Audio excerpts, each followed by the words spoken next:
Oh yeah, look at that bright red light. Welcome back to the couch. It's Happy Holidays edition.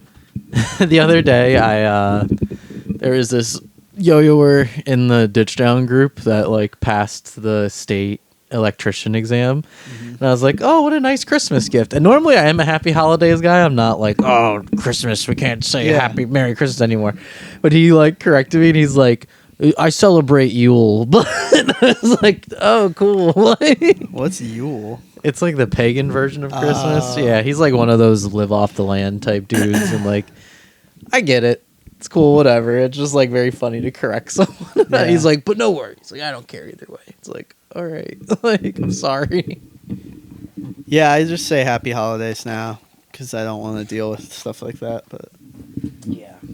Christmas is great too. I love Christmas. Yeah, if you don't celebrate Christmas, you're probably a terrorist. So, whatever. What are you doing for Christmas? You hanging with your family or? Yeah, I'll see my family on the day of Christmas, and I don't really have any other plans. I did put Christmas lights on my house out front. I saw that. time. Yeah, you posted Nice. that. How Felt hard good. was that? It was easier than I thought, but I didn't do much. I Okay. just like did the bare minimum. The people who do like around their windows, like I don't even understand how How did you get it to hang on your gunner and shit? you get these little clips. I had to Google it because I'm They like, how have does this work? They adhesive, make or- there's like plastic clips that fit on your gutter and then hold the light. So, but I don't know how they do like framing the windows and then like Probably same there thing. must be a way, adhesive clips, backing but like or something. But like you have a long string, right? So if you have a window, then you need to go over to the next window, but you don't want any light between the windows. Like there must be a way to like turn off sections of the string or something. I don't know. I'm overthinking it, but some people go hard.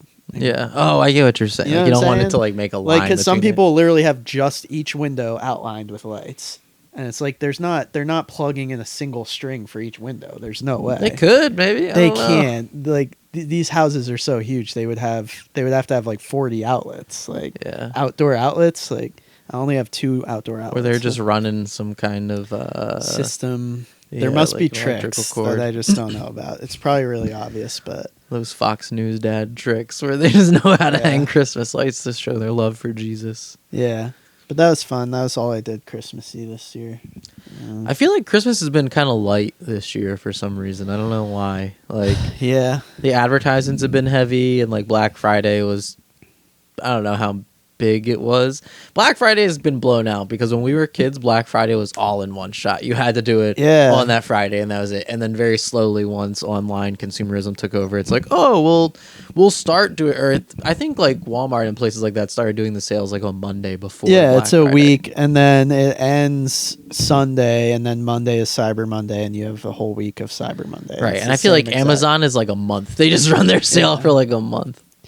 Yeah, I don't even know why we do Cyber Monday anymore, because like Black Friday's already online mostly. Just more excuses to But just sell shit or extend Black. I don't know, make it Black Friday for 2 weeks or something. yeah. And it's funny because like most websites don't really offer that crazy of a discount on things that you actually want. It's normally like trying to get old stock out or Yeah. like I did get like 10 or 15% off, and it's like, oh great, like if I spent $5,000 that might make a difference. I finally got a tracksuit. I got a Fila velour tracksuit. Oh, wow, bro. 70% off on Fila. So that was a good deal. That was my Black Friday deal of the What year. is this for? What do you just Oh, have? just to wear. Yeah.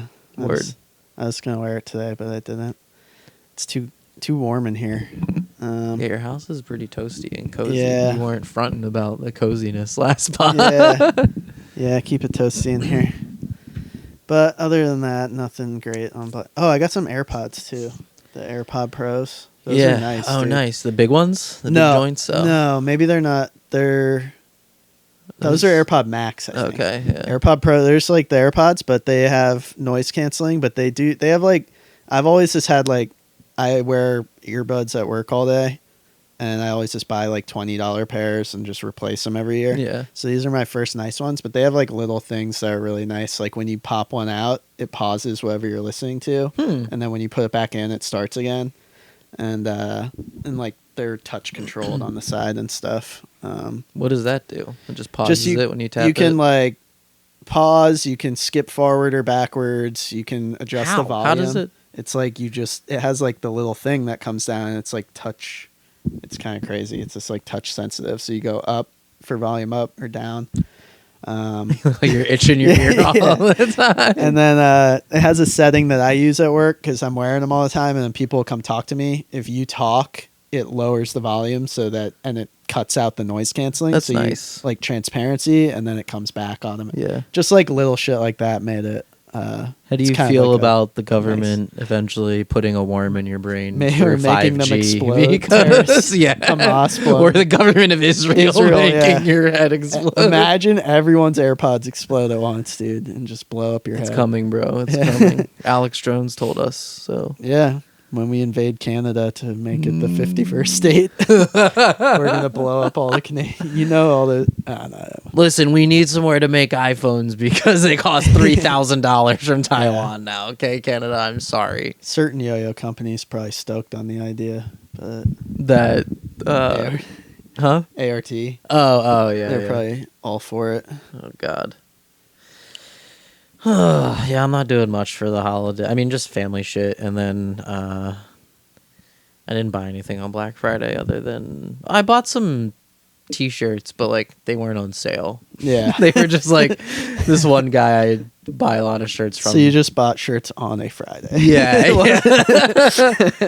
With a lot of black people on them. No, there's only white people. Only Steely Dan was on them. You got all those? Yeah, a couple double wonderful I hope shirts, he does that Nirvana one. I don't like Steely Dan that much, so I can't. I like his designs, but I can't wear a Steely Dan shirt because why not? It would be just like, oh yeah, because Steely Dan fans would be like, I'd be like, I don't know anything. Oh, dude, I know that one song. It's a girl's name. What's it? I don't know. Josie, maybe, or Asia. I don't know. Yeah, I often get stopped when I'm wearing them, and it's some like middle-aged man that just like reminisces about going to college in the '80s and blah. That's blah, such blah. a crazy Like, niche cool. he has to like just pump out Steely Dan bootleg shirts. Yeah, and I wonder it's if like Steely Dan guys are aware at all or have ever seen. one of them's dead. Oh, okay. So it's only one Steely Dan left, but There's only one Dan. he has a lot of the dude. Like I think at the time, like they had a really good record contract because like they made a lot of money, and then like when they go on tour, it's like stadium tours, or they go to like the Wells Fargo Arena or something. Or it's not arena tour, stadium. What's the difference? There's a stadium and arena. What's the difference? I was Googling this recently because I got those Kendrick tickets, and I'm like, what is an arena? And I Googled it for a while, and I still couldn't come to a conclusion. I think it's like arena. It's something to do with the roof being open or closed or able to be either.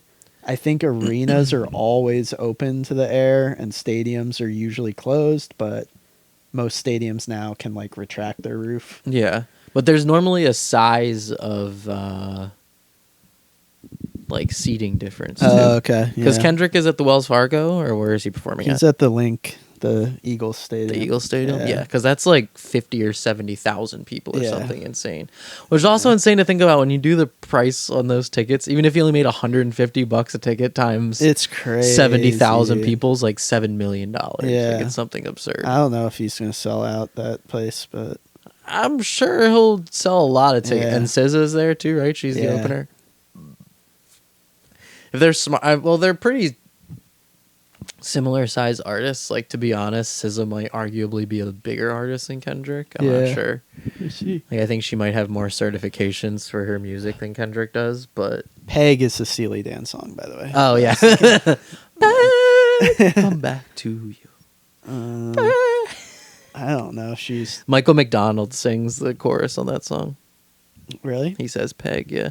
That's one shitty part about Steely Dan is normally, like, with a band, like, they have to split up the publishing a few different ways, or, like, you know, at least, like, with Nirvana, Kurt Cobain wrote most of the music, so he got an overarching majority of the publishing, but then when Dave Grohl played drums and Chris, like, played or like wrote some of it, then they got like smaller parts, but Kurt got like a larger part because he wrote all the lyrics. Like Steely Dan never had like a full actual band. Like it was just those two guys, and they would write all the arrangements and then bring in studio musicians to play it. So like none of those guys ever got like pieces of the record. Like that's they just how the give them, Mars like, Volta operates $1,000. too. Really? Yeah, it's kind of shitty. Like I get why, and it makes sense business wise, but it's like from an art perspective of like, oh, part of the reason that you would do this is so you own a small piece of the intellectual property and you make money in perpetuity in the future. Versus, and the Double Wonderful guy one time made a t-shirt based off that there was a song in the 90s, I forget the name of it, it was a rap song, but it sampled Black Cow, and it's like doom doom doom doom doom doom doom. They literally just use like the same 4 bars of the Steely Dan song, right? But if you don't petition the artist to get the clearance to use their song to sample it, like if you just use it and then you get caught, then you don't have any legal repercussions to be like, all right, we'll give you 50% of the publishing. It's up to the person whose music you sampled how much they want, right? Like normally there's some back and forth, and then if you can't make it work, you just don't use that song. Like I'm pretty sure they have writing credits on that Kanye West song, Champion. That's also a Steely Dan sample. Yeah, that Kanye had to like, they turned it down. They're like, no, we don't ever license our music for sampling. But the song is like about his dad, so he like wrote them a letter about like how like when he was a kid he listened to Steely Dan with his dad, and like this is what the song is about, and that's why he chose to sample them. Blah blah. And they were like, all right, like we'll let you use it, but you have to give us like a overwhelming majority. I wouldn't be surprised if they get 100% of the publishing. Like he's allowed to perform it or whatever, but like anytime that you listen to it on Spotify, Steely Dan makes that money. Like, damn. Yeah, the same thing happened with Juice WRLD and Sting because they sampled a Sting song. Juice WRLD did, and then when he got for his most popular song, the Lucid Dreams one, the interesting. Like a lot of other rap songs have sampled it, but they got the permission from Sting, so he may have taken whatever 50%, 60%, like still a majority, but left them something. You know what I mean? Damn. But like in this case, I think with Juice WRLD, he took like 80 or 90% or something, and it's like that's a diamond fucking record, 10 million copies. Like it's a Michael Jackson level record. Well, and Sting was like joking about it. He's like, oh yeah, that song's gonna pay for my grandkids to go to college. Like, yeah. Well, that's damn, like Old Town Road that beat samples of 9 Inch Nails, like does instrumental it really? Deep cut, that bling bling bling. I didn't know bling. that. That's wild. That's straight from. So after it blew up, like the record label was like, fuck, we gotta like reach out to Trent Reznor and Atticus Ross or whatever who did it, and they were like chill about. Trent Reznor was like, I hadn't heard the song, but it was already, the #1 song. It's literally. He's like, but my kids, he has like 5 kids. He's like, my kids said it was cool and they liked the song, so I let him. That's awesome. But it's not disclosed how much he asked, but I'm sure he got a nice deal. Yeah, dude. Like, because that's the biggest song in history, I think, still. That's crazy when songs like that sample such obscure shit like that. It was this, like, Swedish kid who made the beat, like, and he just bought it off of him for $5 on one of those beat sites. But it's literally just a banjo. One of my best calls of all time forecasting that's going to be popular. I think I've said on the pod, but yeah, that was like a good month or two before. I was going to say it was a while. Yeah, you knew about, but you showed me like 2 months before we were driving back from East Coast Masters in Pittsburgh, and you put it on, and you're like, "Look at this song! It's like country rap," and I thought it was so good, and I followed him. When I followed Lil Nas X, he had like 6,000 or 7,000 followers. Yeah, I remember at the time I'm like, "This is gonna be a hard road for him to climb," but we'll see. And then a couple months later, he like posted like, "It's got signed to Columbia," like, and then literally overnight, it was like millions of followers. It's so crazy. Yeah. I think like a week or two after that, I showed Sid and everyone in New York that song too, and they were like, "All right, like we'll see." Yeah, it's like I so remember funny. After you showed me, I showed a few friends at work and stuff, and they're like, "This is fucking weird," but it's just very catchy. And It's then so like catchy. People were just blown away when it became. Yeah, I still remember when Yuki sent me the Earl sweatshirt video, like the first one. Yeah, And it's like I'm a fucking astronaut. Yeah, yeah. Jacking off. And he's like, Rock. oh, I thought you'd dig this. Like, it's all fucked up. Yeah. And, like, they rap about fucked up shit. And I was like, oh, cool. And it maybe had, like, 30K views. And I was like, oh, like, these guys will probably be popular. And then, like, 2 months later, they're on Jimmy Fallon. Yeah. And I was like, holy shit. Like, You or someone in the yo-yo world, I assume, showed me Odd Future stuff because I was early on them too. Like, it was, whatever, 2009 or 10. And then also Meek Mill. Maybe John Robb showed me that was him. definitely John Robb. Yeah, because got my iPod going again recently, and I have like Meek All the Mill old Meek Mill mixtapes from mixtapes. like really. What are they early. called? Blood something or other? Or I don't forget. know, They're but- really good, though.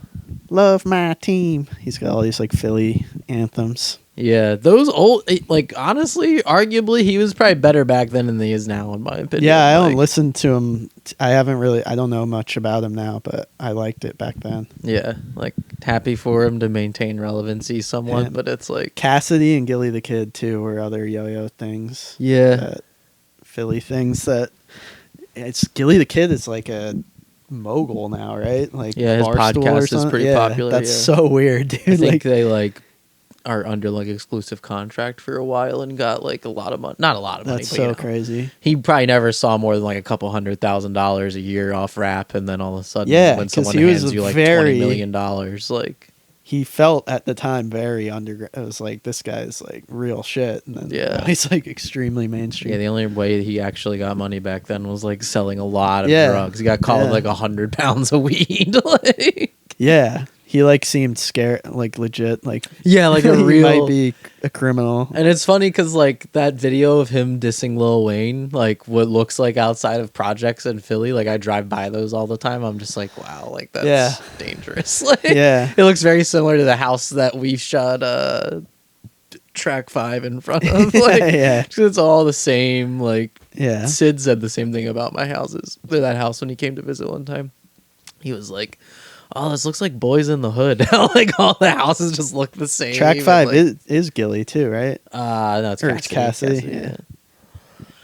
Good times. Yeah, good times. But anyway, What were we talking about? Steely Dan, Black Friday. yeah. What else? Can you think of any other things that Yo-Yo really put you on to other than like Bape and shit? So like that? much music, dude. Like all Mostly my musical music, yeah. taste. All of it. Like first time at the Drive-In and Mars Volta are like two of my favorite bands of all time, and both were from Yuki Freestyles. Yeah. He did a year where he did just at the Drive-In and Mars Volta. It was 2004 for all his freestyles, Nationals, BAC. That was the year that record came out, I think, right? The 2003. Loused The at the first, Comatorium or whatever. like yeah. end of 2003. I just saw the documentary that they put out. If This Ever Gets Weird, it's called. It had like a really limited release. Oh, really? In theaters, but it'll be online eventually. But it was made by like Omar and Cedric, the two guys, and it goes through all of it, and it was really interesting. Yeah. That's where I learned how they, just use hired guns on the Mars Volta stuff and the breakup of that band. It was interesting. They're There not was together anymore? the breakup of At the Drive and Oh, going yeah. into Mars Volta. they're like back together, but it's very different now. That first album's my favorite because it was like a partnership of three of them. This guy, Jeremy Ward, who did all the like the effects on the vocals, but he would do it in real time with like, he was one of those like noise guy. He had like all the pedals and synths and stuff, and he did like all the soundscapes. But then he like overdosed literally a week before that album came out. Jesus Christ. So you never got to see like the success. how huge that album was. Because At the Drive-In was big, but they broke up at their peak, and then Mars Volta was like got even bigger. That's They always were so winning insane to hear Grammys the and bands shit. break up at their peak.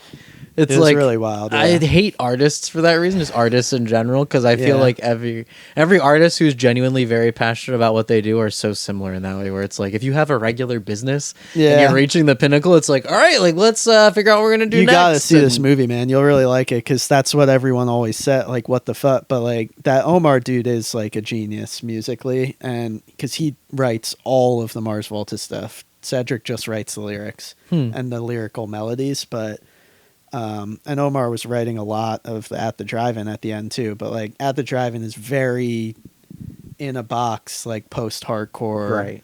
that type of music. And they were also in their early 20s and all doing drugs and shit.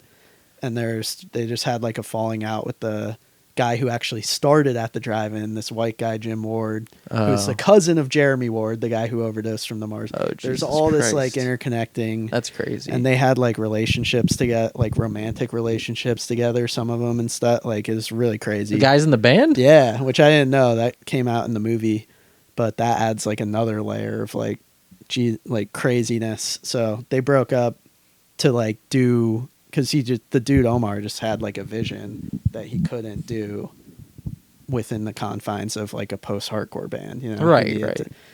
So whatever. And it's like when you garner a fan base that expects one particular thing, especially hardcore, like they're so judgmental about... Yeah, no, there's that famous clip of Cedric calling them all sheep at Big Day Out. I think it's 2001, which is like a huge Australian festival, like Coachella sized. And they're all like moshing really hard. And he's like, you're all fucking sheep. Like, you don't need to beat the shit out of each other. Someone's going to get hurt. And they end the show early and they're just like booed off stage. And then literally the next day, Limp Bizkit plays Big Day Out and this girl gets trampled to death. Jesus Christ. Literally dies. So like they God. called it. They were like, you're being too fucking crazy. Like, so they didn't like, they had that whole Nirvana thing about them where they didn't like the crowd they were attracting. You know, they're like bi guy, like, you know, obviously they were still in the closet then because they couldn't come out. Right. Now they are like comfortable to, but so there's all it was fascinating. Where is it? Can you stream it on YouTube or something? I don't know if it's online yet for streaming. They like I'll find it. Yeah, you can find it download somewhere, I'm sure. It's called what? If this ever gets weird. Yeah. What a good name for it. Yeah.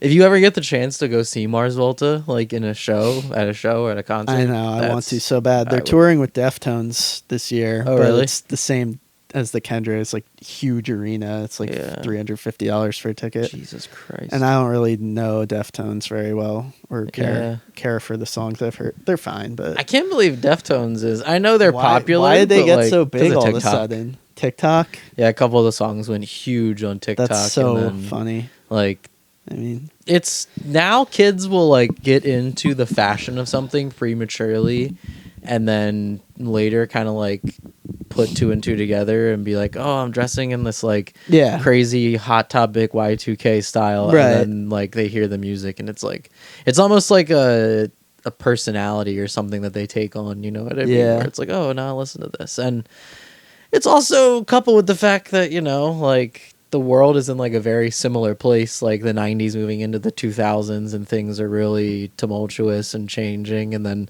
that's when the Deftones are popular and it's kind of a very similar time now. So like youthful people really identify with that movement of culture.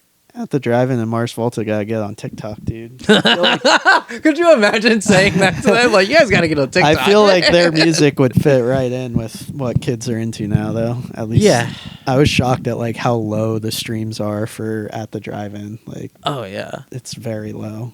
But I'd be surprised though. Like, I'm sure if they ever retro it on like vinyl or something, they'd probably sell like whatever 25,000 copies like that. And like if the band still owns the music, then like they'd get all that money. But like last year around this time, Denzel Curry retroed like 2 or 3 records that like he sold like 30 or 35 physical copies, 30 or 35,000 physical copies of. Holy And shit. he's never one of those dudes that makes it really high on the Billboard Top 200, but I was like looking because Drake dropped an album a week before or something, and I was just like, oh, I wonder where Drake is on the chart this week. I was like, why is Denzel Curry like number 9 this week for an album that's 10 years old? Like, is something going viral I'm unaware of? It's like, oh no, he just released and that counts, you know what I mean? Yeah. Fucking Drew's been killing it lately. I know, dude. What was He did the Mariah Carey All I Want for Christmas that album. Christmas he did the Beach one. Boys Christmas album. He did an Elton John and Christmas album. I forget. He did like 6 or 7 Christmas albums this year, I want to say. It's insane. Like, the John Lennon box set thing was insane too. yeah. He's sent me like really funny, like just a screenshot of like when Sean Lennon first started hitting him up, and he's just like, oh, Drew, like, thanks for answering my email. Like, I'm on a boat right now fishing with Wes from Primus or whatever the fuck his name is. Les Claypool, Yeah, Les. He's like, oh, like, I'm hanging. Yeah, because don't they have a thing together? I have my my little 1 degree away from a Lennon is Drew had me for that Les Claypool Sean Lennon album draw some like moons and some little doodles Oh, like that's that he put into sick. his design. I still need to get a copy of it, Dude, but that's I technically fucking have awesome. art on a Sean Lennon Les Claypool. That's sick. Yeah, I was Earlier- so honored he let me do that. Dude, Was that's amazing. really cool. I didn't know that. Yeah. Earlier today, I was looking at this streetwear company from Japan. It's called Hysteric Glamour, and like Ayumu works with them a lot. Yeah. And like I was just scrolling through, and then like saw like a thumbnail of someone yo-yoing in a clip, and then Ayumu actually like directed that like campaign for them, and I was like, what the hell? Like that's fucking crazy, man. Damn. Like, and he's never posted about it or anything, and I'm like, man, you should have been like a little more, you know, because yo-yoers like to support yo-yoers, so like it would have gotten way more reposts if he was like, oh yeah, check out this really cool commercial I directed. He's like, a low-key guy, it seems like. he really is. They're literally doing an event for Marshall today or yesterday. The Yagai Yo-Yo team, like yeah, Wow. like Marshall Amps is like doing some kind of event in Japan, and he's doing it. Yeah, I wish, because it's funny. Like their select yo-yoers will be very like loud about certain projects they do, and they're like, it's always impressive, but it's never like as cool as someone else who does something. Yeah. It's like, damn, like Shane Smith doing like the art direction for the LeBron Cosmetics company, and it's like, oh, that's fucking crazy. And then you're doing a majority of the media for his company or whatever. That's fucking sick, man. Like, Wow. and he's, you know, he's not exactly a yo-yoer, but or he can yo-yo, but he's not. You know? Yeah. Anywho, I got a bootleg Dark Magic here. If you want to open read the it. bottom. It's called a Desert Dragon, which is sick. It's by Flymaster Yo-Yo. I thought this was an Aldi thing, but it might be something different. We used to have these back in the day. I feel like a couple companies at the time were kind of ripping them off. I just remember Danny had one that he used a lot, and like a couple people got a hold of them. So I don't know like where they got them from. Yeah, but they were like really good for back in the day. they were. too. They were like, yeah, and I think they were a little cheaper than Yo-Yo Jams way at the time too. cheaper. I want to say they were like $15. Yeah. Tresley at one point had like 5 or 6 of them. It was Yeah, insane. Tresley and Danny, they were like the ones I remember having them. And they came in like way cooler colors too. yeah, like, yeah. So this one says Yo-Yo, not just toys, but also the world's most difficult to fancy, most entertaining one-hand acrobatics. Some people say that is a lengthy educational toys, but in our eyes, Yo-Yo is not educational toys can compare. Difficult to fancy is so funny to me because it's like that means it's like difficult to appreciate or Yeah, yeah. that's just so fucking funny to me. Packaging is pretty fire. Let's see. Does I it thought have it was like, like marbled, but it's just dusty. does it have the super thick response system, like the crazy thick pads Wait, in it? is it marble? Is this like fucked up? Ooh, yeah, that feels right. That feels like, whoa, long ass axle. Oh my god, yeah. Holy shit, let me see. Jesus Christ. This bearing is crazy too. I think there's a way, like, I think if you flip these over, the underside has, like, a little more recess or something. I don't know. This probably plays surprisingly well, even bet with the it big-ass does. pad. Like, I'm gonna put a concave in it. We'll try it out. it's then. so funny. This is literally the same thing as a first base axle. Yeah. And fucking Yo-Yo Recreation had the goal to try to sue me for mine. That is insane. Shout out Yo-Yo Rec. Eat a dick. Damn. Litigious ass. Everyone in Japan's going to love that. Yeah, this thing is sick. It's like a little bit. Actually, Throw it's it. Put a string on it. probably the same I want to as. see how smooth it is. I was gonna say it's like slimline, but honestly, it's I love dark. how it's called the Flymaster too. That was the name of a yo-yo factory, off-string yo-yo back in the day. Oh yeah. Desert Dragon, bro. If it's dead smooth, I'm gonna be. There's no way it can be, but You'd be surprised. Remember the Basquiat yo-yo? That thing. No, Yeah. that was wobbly actually. No, it's not even. Ooh, that sound. is it the caps you think, or because the caps, like you can hear the caps vibrating? It's really not bad. Though. No, not Like, at all. It's better than any yo-yo jams at the time. That's for sure. Yeah, if I put a good bearing in this, the bearing is horrible, but You put a center or a grooved bearing in it later. Yeah, the caps are a little loose, but You can hear them. It's like glued sideways. Like you see the little dots of glue on the side. so that's Yo-Yo of the Year 2024. The Desert 2004. Dragon. 2004. It's a sharp looking yo-yo, man. Yeah. They don't make them like they used to. All these new yo-yos are too round. I need a soda. Do you want a soda? No, I'm okay. Anyway. We're back. I got a soda. I got a Desert Dragon. Highly recommended. There might be more on eBay. I think it was $20 or less, $14 or something. Yeah, I don't know. I'm surprised no one's really remade many of those old Yo-Yo Jam yo-yos, since it's so easy just to send one to China, get it reverse engineered, and like, because they're not the same, but it's like it would still feel similar. You're like buying this mold though.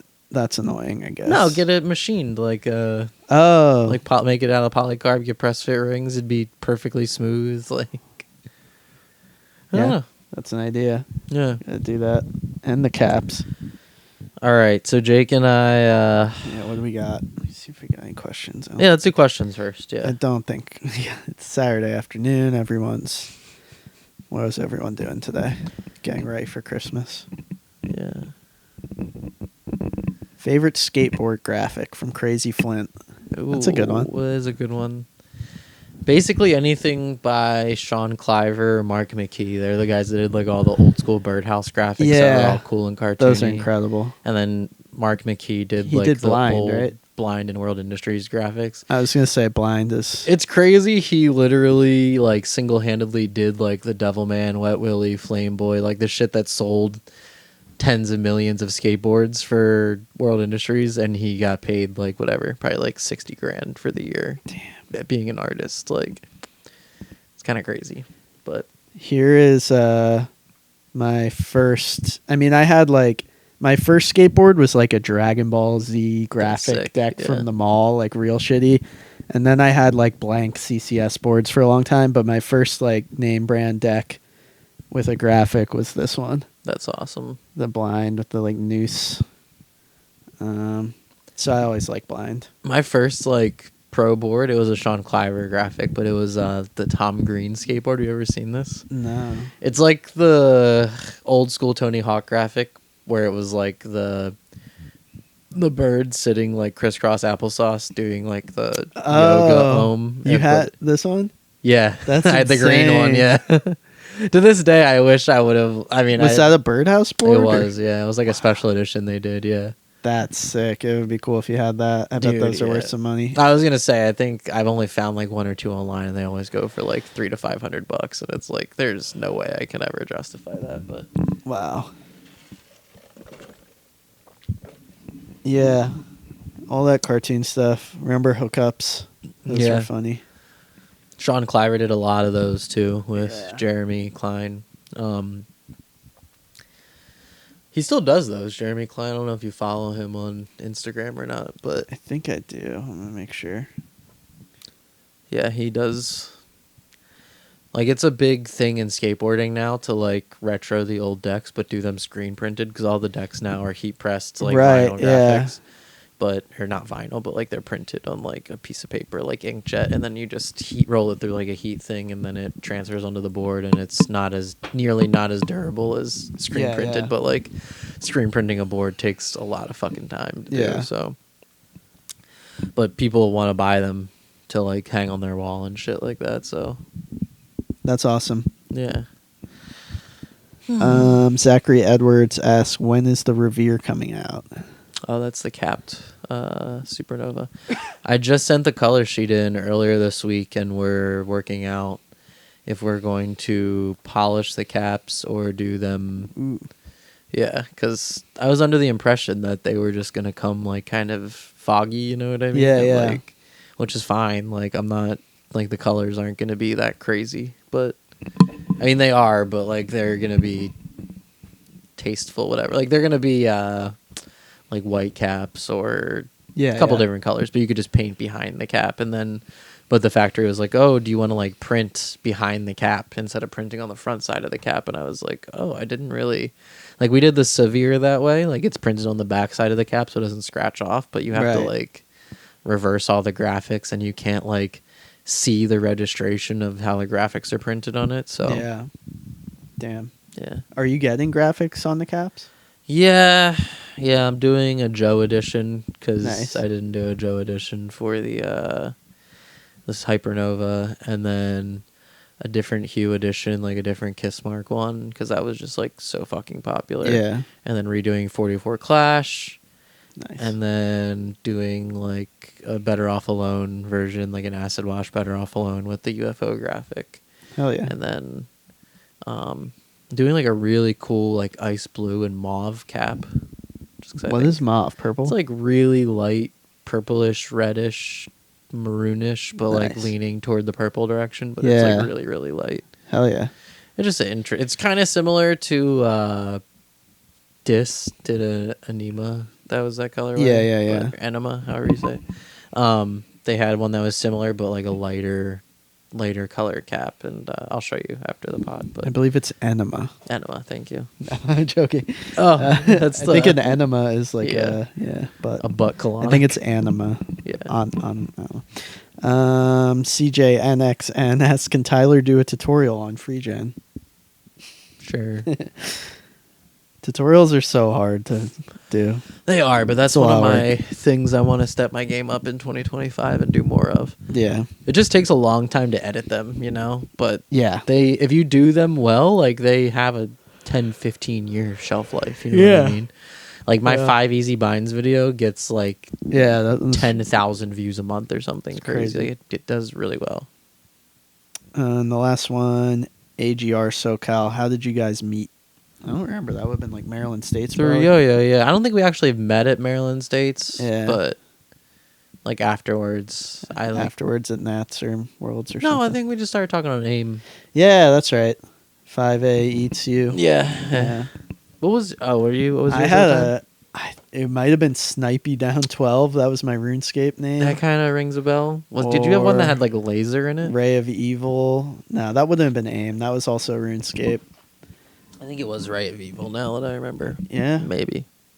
that was my name on the Yo. And then I want to say you changed it to Big Jewel Lock, like within Yeah. a couple years of that or something. I wish I remember. It would be incredible to have chat logs from AIM. Yeah, from growing up. AIM was the shit. It really was. I like kind of forget how many hours I just talked with people on that. Yeah, And then you would get someone's screen name like Jack Rinka or like someone yeah. like famous like Yuki, and you'd like, should I send this message? Because you could just, yeah. I mean, it's I guess no different than today with DMs, but it felt different. 'Cause DMs are so direct though. Yeah. It's like this just I don't know, but And back then that felt like, it's like worth a shot. Just shoot them a right. No, and it's then the same way. sometimes they'd answer, but they might have their away message up, like eating dinner, BRB, or whatever the fuck. Yeah, or they just wouldn't answer. Yeah. Or like I remember like yeah, like certain people would never come on, and they'd come on like super random times, like once every 2 months, like on a Wednesday Yeah. night or something.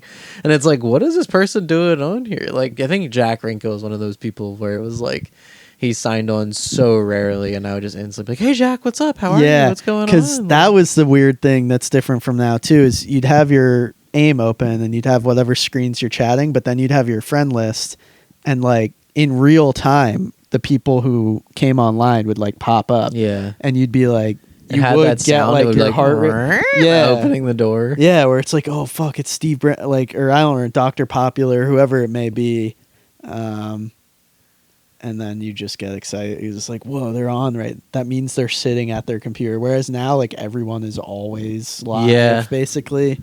Back then, it's like, oh, That's true. Could Jack's you actually on his computer right now. to could you chat. sign on and be hidden back in the day? I don't know. I feel like there that might was have been a thing. setting, but Yeah, I and like didn't- oftentimes you would catch people when they like forgot to be hidden or something. Yeah, I yeah. forget.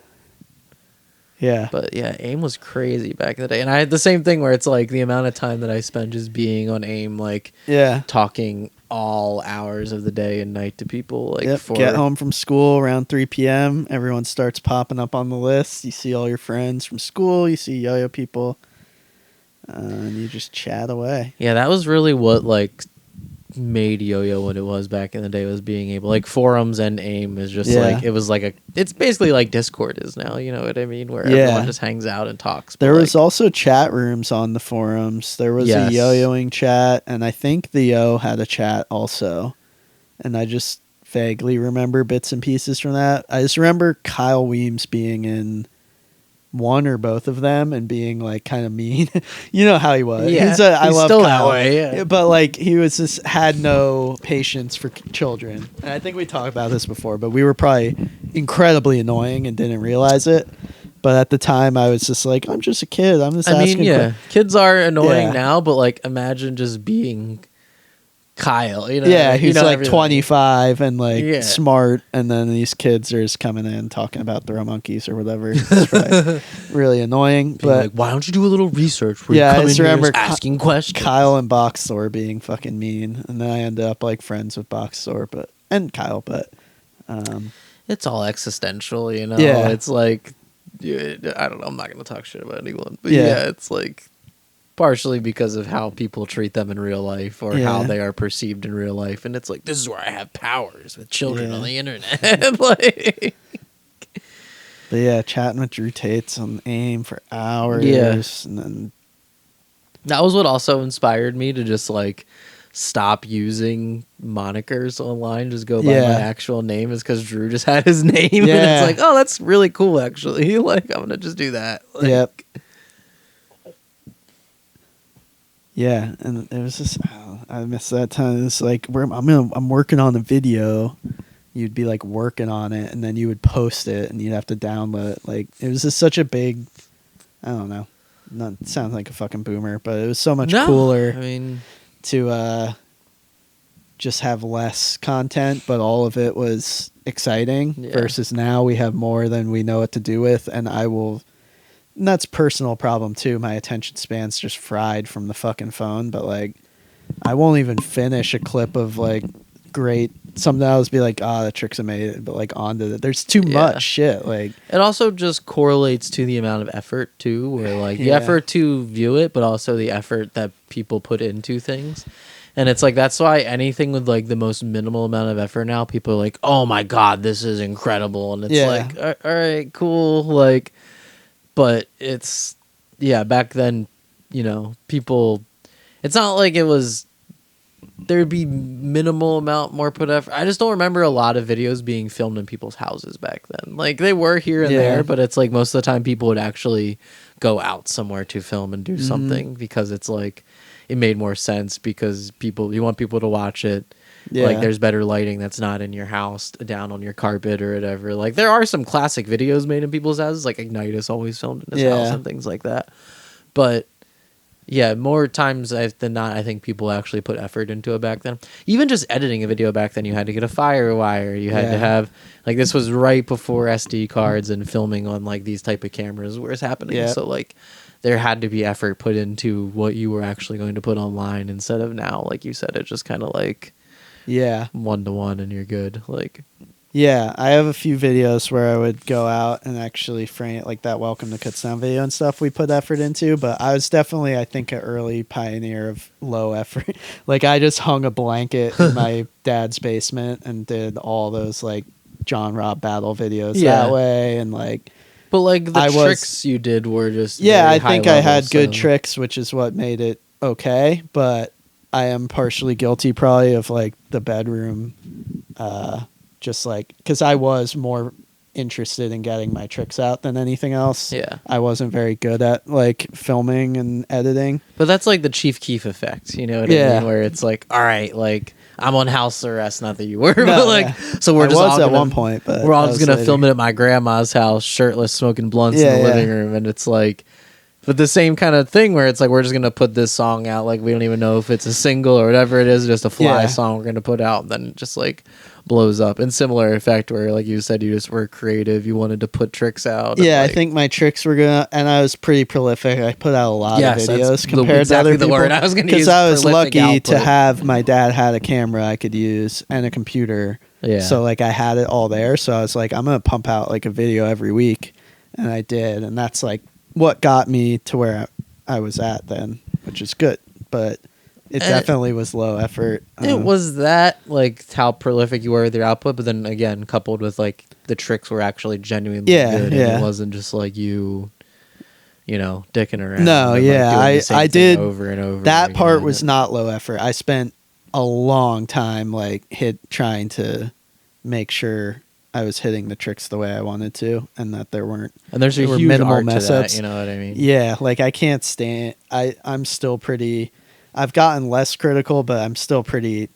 I'll film a lot of takes of anything I post on Instagram, and then I'll narrow it down to like 4 takes, and then I'll watch those 4 back to back along to like figure out just.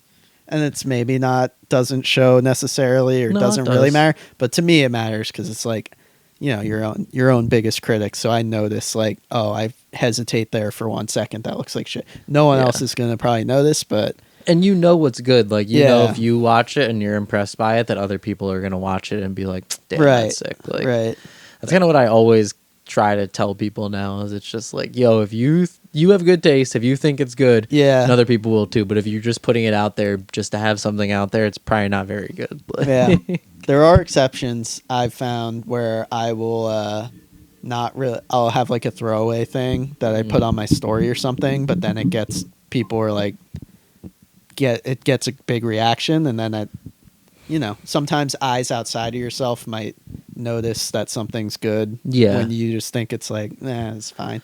That's also a huge thing too. Like when you're yo-yo, that's a big part about yo-yoing around other people is like they see something like, oh, that's tight, and they're like, really? Like, this is just something to you it's an autopilot thing that you don't even think about that you're doing, but to other people it's like a stylish whatever. So that's why it's always good to yo-yo around other people too. Yeah, I'm very fortunate that like Colin and Mark and a couple other dudes like the last few years have like given me my flowers for some older tricks. Like when I was making them, I was like, yo, this is like looks really cool and I'm gonna keep doing it for this reason. And then like people be like, oh yeah, that's like such a legendary Tyler trick. And I'm like, wow, like thank you. That really means a lot because like at the time you designed a trick like that and you're like, oh, this feels like where I could like lay some groundwork for my future like autopilot, whatever shit that like is gonna stand the test of time, and then to see that it really has like, oh, that's tight, like it's cool to see.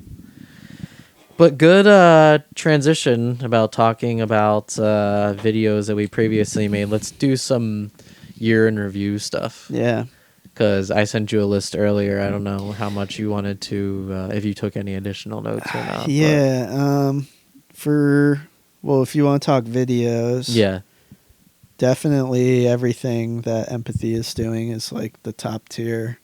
I feel like as far as like full length videos. I just watched that Yakub video last night and it was amazing. Yeah.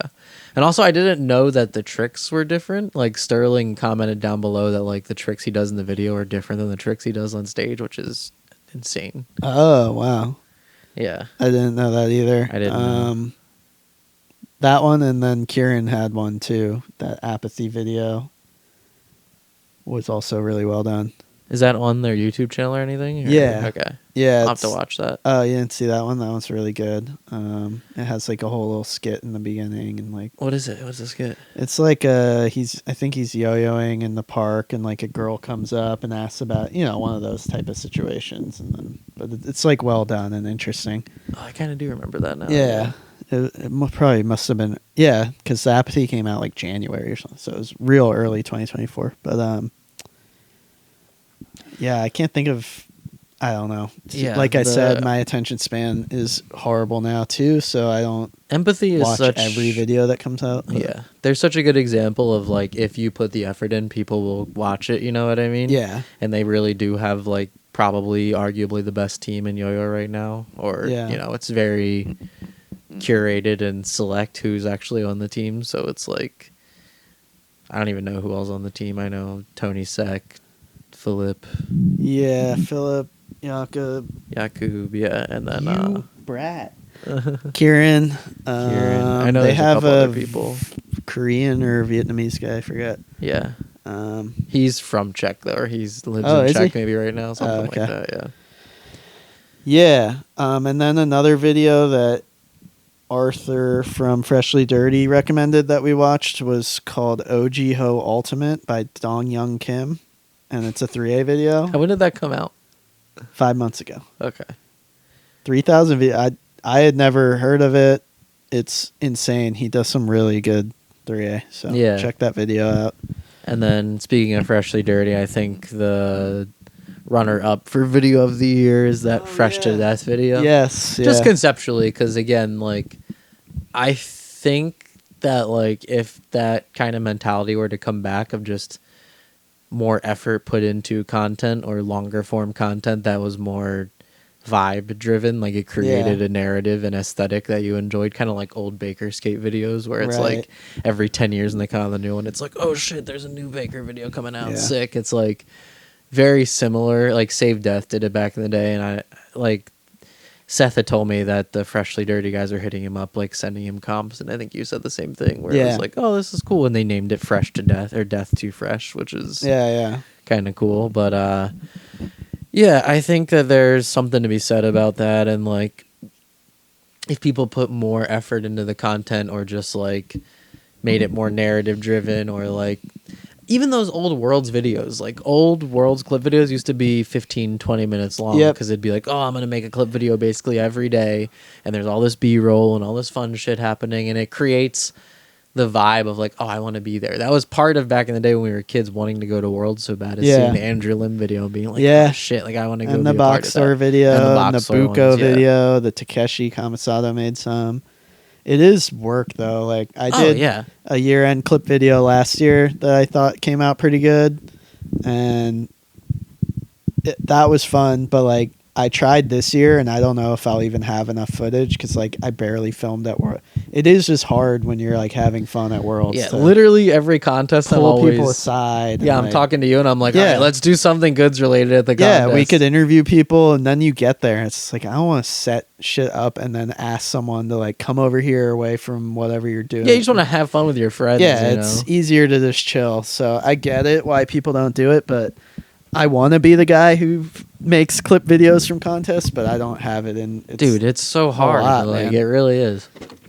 And you want to get the best tricks and best players, so you have to go bug people, basically. Yeah. And like, every time I did one at like NER 4 or 5 years ago, and it did. Like it, whatever, got like 1,000 views, but like people loved it and were like, "Oh, this is so much fun!" and like reminds me of why contests are so fun. No, people love them. Yeah, yeah. Mine got great comments. It made me feel so good, and it is like fun to watch. I think Jeff did a Worlds video a few years ago. It has like 1 million views or something crazy. Oh damn! Like yeah. They do really well. But yeah, runner up is for sure that Death to Fresh video, and it inspires me to want to do, because I have like so many ideas for a full length video, but like it's just again hard to execute and like hard to not justify, but like find the right players to do it with, like find the locations, like you don't want to just go to people's houses and film them and call it a day, you know. You want it to be something cool that everyone fucks with. So I gotta come up with some ideas. Randy Shreves is coming to Allentown for work training, just randomly from fucking South Dakota where he lives, in March sometime. Okay, for like 3 or 4 days. Yeah, we gotta do one of these. And, we for sure gotta do a podcast with him. We'll see if you want. We don't have to force him to do anything. But I want to at least film some stuff. I should have the 5th anniversary dunk stuff in place by then, and maybe film some with that.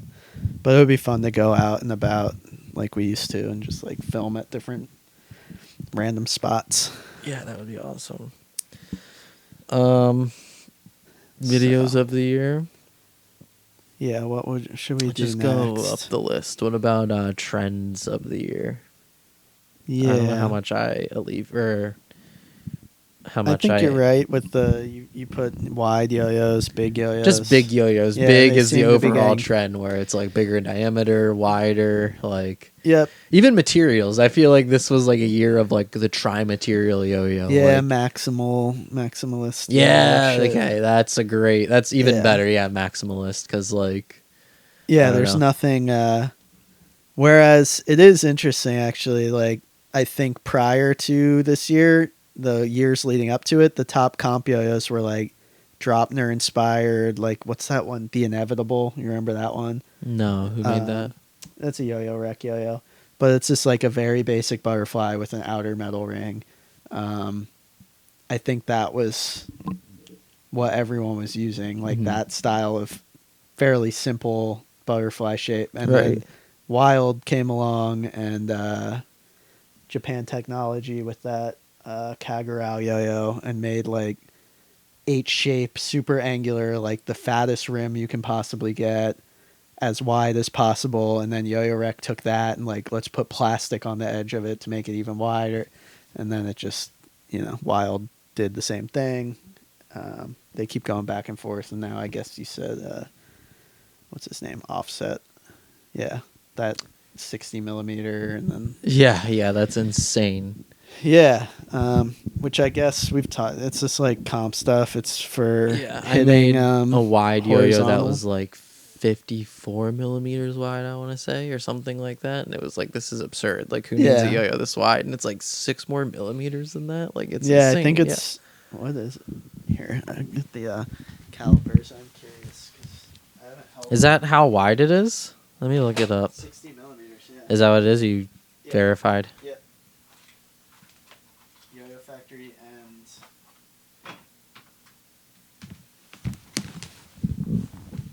So I have Blaze's yo-yo here, which is wide as fuck. 55 millimeters wide. You sure? Yeah, I'm looking at the video right now. Yeah. They definitely made a 60 millimeter one though. Okay. Because this is only 50, and this is the widest yo-yo I own. So. I kind of. Yeah, so 60 mil. That's just absurd. It's like, what's. Yeah, that's more or less my whole hand. It would go out here into my pinky. Right. That's pretty crazy. Yeah, it says only 55 millimeters wide. Is that the Deviant though? Yeah. Yeah, no, there's another one. Or the Outlier. The Outlier 5. I swear there's another one.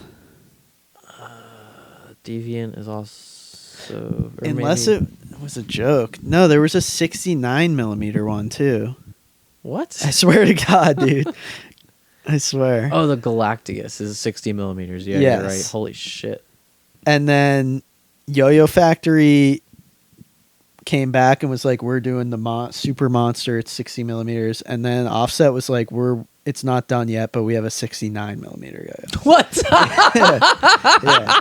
Where did they post this? It was on their story. We're not done yet. No, because I joked in this Discord I'm in. I was like, I hope we get up to 69, just, the cheap 69 joke. And then literally an hour later, Hamdog or someone was like, you were fucking right, and sent me the story post. Oh my God, dude. I mean, maybe he was joking, but I feel like 69 millimeters is absurd, dude. Yeah. That's literally no reason. Like, what is the stupid wide? How wide is that? It's 6. Oh, that. Measure that. It's probably 75. Here, this might need to be. Oh, yeah. 84. Yo-yos are getting incredibly wide. Yep. It's debilitating at a certain point where it's like, what is the point of this? It definitely is. I think you said, like, good luck doing rancid milk on a lot of these. Right. I mean, just because it can be done doesn't mean it's going to feel good. But no. And it'll settle out. Like, there'll be somewhere in the middle. I'm sure it will help yo-yos. Like, I remember when the Superstar came out. Yeah. And it was like, that felt like wider than anything ever, and it was also bigger than anything ever. And now it's like, slimline, yeah, now it feels like pretty standard or like extremely fine. Yeah, same thing with Hypernova, where it's like when Supernova first came out, it was like, damn, like this is such a wide yo-yo. And now I play with it, I'm like, this is comfortable, but it's like, if it was another millimeter too wide, it would kind of be nice too, Like, it's not a bad yo-yo by any means, it's great, but but also, I also wrote underneath that I think tricks are following in a similar trend too, where it's like the overhead shit where like you need a super wide yo-yo to be able to aim for I it. think so that is, I asked a couple competitive players like it is 60 is the point where it's just he's doing that because it's like good marketing and it's gonna sell and it's pushing it and it's interesting but like you said, it's going to come back down because, like, I think Remy said like the sweet spot's like 50-55. Like if you were doing a lot of those body, Right. like he said, there is like a buffer zone where it like helps you to have a super wide yo-yo for those tricks. Yeah, I could imagine. Yeah. And so it's just a matter of finding the right happy medium so that you hit those tricks easier, but then you can do whatever tech you have. But Yeah, because that's, with this, like, this is wide as hell, and it's like you could do most of your tricks with this, and it's comfortable and okay. Yeah. I don't forget how wide the adrenaline is, but I think it was 50. 50, okay. Yeah. Yeah, it was 50. Yeah, it makes sense. But it's like, even this feels like the Sybil feels like a pretty wide yo-yo, and it's just I have Justin's yo-yo somewhere quite too. a bit narrower. And I think that one is close to. Or yeah, but he was talking about how he doesn't. I think it's 50. Oh, yeah? Close to it, maybe 40. Yeah, 49 and some change. Good looking yo-yo. It is a sharp looking yo-yo. I almost learned next stole with it. But It's then also gave up. interesting how, like, tricks that were originally debuted literally 11 or 12 years ago, like all that over the head stuff, like Harold kind of. Yeah. Harold Owens was like one of the first people to do. I think he may have been the first guy to do it. Yeah. And even when he did it, it was like, oh, cool, that's like going to be his thing. Sweet. Like nobody really saw that being like. Yeah, it was like a novelty. Oh, in the future, everyone's going to be doing that. Like there's people who do that 5 or 6 times during their freestyle, and it's like, what the fuck? Like, I get it, but it's also just like It's like from what I understand, like a zoning hack and like yes, yeah, it's purely for scoring, yeah, difficulty. Because who in their right mind, if you're like actively yo-yoing and like trying to do something you enjoy, you're gonna go up over your head and yo-yo like this? Yeah, no, That just feels uncomfortable. Like you're inevitably gonna hit yourself in the face at some point. Like you can't. Part of a cool part of yo-yoing is the inertia of it being and utilizing the gravity that's in front of you and how it moves on the string, Right. Like you're forcing it upward in this direction. Like Yeah. there's no way that like any of this is comfortable. That's why or is going to look natural, or you're utilizing the momentum of the yo-yo. that's why I've in that never way. done horizontal in my life. That too. It's I've not never fun. thought it was cool. I never thought it was like, oh, this is sick. It's like it was cool when like Paul Kerbel and the other Luis Enrique were starting to like do more difficult stuff, but even then it was just kind of like, oh, you're literally just like, how many different ways can I hop the yo-yo through my legs to maximize points? It Like, sounds goofy, but I literally have always, since I started in 2003, the only effort I want to put in when I'm yo-yoing is like mental. If anything, it's like mental and creative effort. I do not want to put physical effort into my like even when I did off string, I was like very much tech off string in front of me. Yeah. I would do some regens here and there, but they were like simple, no spinning, no jumping, definitely both feet never leaving the ground. Like none of that. I just have no interest at all. Like there are plenty of undiscovered cool tricks that you can do right in this zone. Right here that are sick and like slack and cool. I'm all about that stuff. And Teacher, if you want to get physical with it, but I would have say fun, like go for it, but 10 to 15% of the people that do tricks outside of this zone are doing them in a creative way. Literally everyone else is just biting off of each other, doing a different variation. Or I think like Daniel Kim's one of the only people I see doing anything. Yes, super. And Mark Mangarin. Yeah. But I they're think he both does like creative, outliers, like, right? behind the, like that stuff. Like is, Mark's been doing all that crazy arm shit for 5, Right. 6, 7 years now, and it's like nobody did it at first, but now that it's competitively advantageous to do it, people are starting to integrate it. and to Mark's their almost freestyle. doing it in the vein of like a Sid type, Yes, where big- it's like he's big- just yes. like bigly manipulating his arms and wrists. Like it's all in the wrist, Yeah. which is cool to me. Yeah, he I'm taught cool. me one of those tricks because we did a tutorial for it, and it was genuinely very hard to learn. Yeah, he showed me the most basic like behind the wrist thing he does, and I still have a really hard time with it. And it's one of those things that if you practice it enough, it'll become second nature, but it's like, Yeah. it's hard. That has to be your thing, you know what I mean? But yeah, big is the trend for 2025. If it's yo-yos, if it's tricks, it's going to be maximalized, like you said. Little kids, big tricks. What's the actual not maximalized, but like what's... Is it maximal? No, what did I I'm say? trying to think of the word. Because it's the opposite of minimalist, yeah. Maximalism. I don't know. I don't know why it's confusing in my brain. I said it earlier, and I'm pretty sure it was correct, but Me now too. it sounds wrong. I'm in like a Facebook group. Maximalist, yeah. Because minimalist and maximalist. Yeah. What the fuck? It's like an art term, too, and like... You have a bunch of shit hung up. Okay, yeah, maximalist. Yeah, that's what it is now. Because I'm in this group where it's like people who just like decorate the hell out of their house in crazy ways. Yeah, and it's like my house is pretty yeah. maximalist. Right, yeah. But it's tastefully done, you know what I mean? thanks. It's not like you don't look at it like this is how I always loved people's houses when I was a kid, where it's like this is what like a Cracker Barrel wishes it could be type shit, you know what I mean? Yeah. Because this is all your shit. It's shit you think is cool. It's stuff that like visually complements each other and like says something about you and your personality and your interests, but it's like tasteful in a lot of ways too, you know, but it's like taking up every inch of possible utilizable space. I wish I could be a minimal guy. I see those like mid-century modern houses where it's like you walk in, it's like a chair, like an Ames lounger, and then like $6,000 chair, dainty coffee table, and then like a potted single bud vase on it, and that's it. I'm like, that looks so nice and easy to clean, but I just have too much shit, and I'm too all over. It's nice to have things around, because then like where am I gonna like set up when I was like doing paintings for the fun boxes that I sold, like on the Ames lounger, like on the $6,000 coffee table, like where then you have to have like a studio or whatever. But like, I don't know. I like being able to do whatever I want wherever, and it just doesn't vibe with the minimal lifestyle. I really wish I could, but every time I feel self-conscious about it, I look at these old photos of Picasso's studio. Yeah, exactly. And there's just shit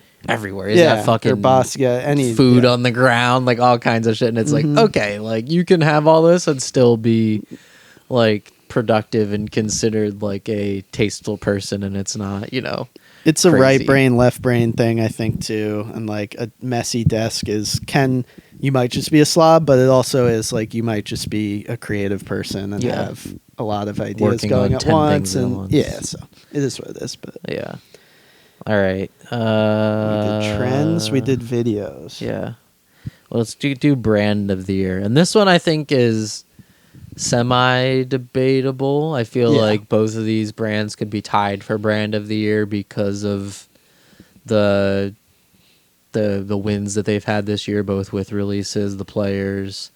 So it'd be Duncan and Empathy. And the only reason that I would say maybe Empathy edges Duncan out is because of the videos. Like you can't really say Duncan released like an amazing video this year, you know? I'm sure that their players have done some cool stuff, but it's not like the Empathy stuff where it's like this is obviously the video of the year. Like, I think, excuse me, we were saying earlier.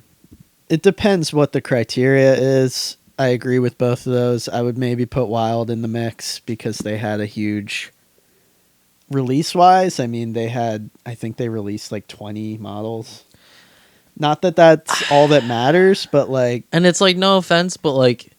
And I love a lot of their yo-yos. They are popular, but it doesn't necessarily mean... Like, if they're all based off a similar shape, that's not really, you know. That's a good point. A lot of them are the same shape. Right. But I do think... I don't know the exact stats, but I think their team did really well competitively at, like, every contest almost. Those two guys that are at all the American contests, the owner and that's... I don't know. Even then, I don't know. It's a big. I'm taking some liberties here, but because Justin is like a yo-yo player, whatever. He's like a crowd favorite, a personal favorite, or not my personal favorite. I do really enjoy his tricks or whatever, but like people want to see him win and succeed. You know what I mean? So like when he wins, it's gonna be like an overall net positive for yo-yo, and like when Shuyun and the Chinese national champion, like when they do well, it's great, but like does it really strike a record like within the yo-yo community like when Justin wins it does, you know? Right. And not to talk shit on them, but it's just I don't know how much of that is like maybe in China it does strike a chord. I'm sure here it does, we just don't care as much about. We'd rather their see scene an is so American disconnected, win. you know what I mean? Yeah, I don't know anything about. That's like one of the only places I haven't sold any yo-yos. I don't think they do. I guess it's like have like a lot of contests and a lot of yo-yoers there and a lot of brands and Yeah, so Justin for sure. That's a good Duncan. point though, like about Wild and stuff. Like I would put them maybe if Duncan and Empathy are tied for first, then Wild would be like I the think runner they up. need to Yeah. be mentioned just because they are putting in a lot of. Because, I mean, like, to play devil's advocate, a few years ago, Rain City Skills released 13 yo-yos in a year. Is anybody that's putting what them I'm up saying. for brand of the Like, year? that's what I'm saying. It doesn't matter, but the Or One Drop releases, you know, the tons type of yo-yos yo-yo they're every year. releasing. Yeah, they're is changing the design narrative. ones yes. that people are crazy about and talking about all the time. So Yeah. as far as the meta of the competitive scene, I think most kids would be talking about Wild for company Yeah. of. And I forget if it was you or someone else just mentioned, like, this shape that they have is, like, a really good shape. Yeah. And, like, for them to be expanding upon it is a good idea or whatever. But, Yeah, I don't love the shape person, but I'm not a competitor, so I don't know. yeah, But I think it's really cool. I mean, I don't know. it's like I don't know. Yeah, It's like an just doesn't- exaggerated X-Con. Like, Yeah. I like this one more. it's a few different shapes. I think that one's It's based pretty off it in a similar. way. You know what Yeah, I mean? It is.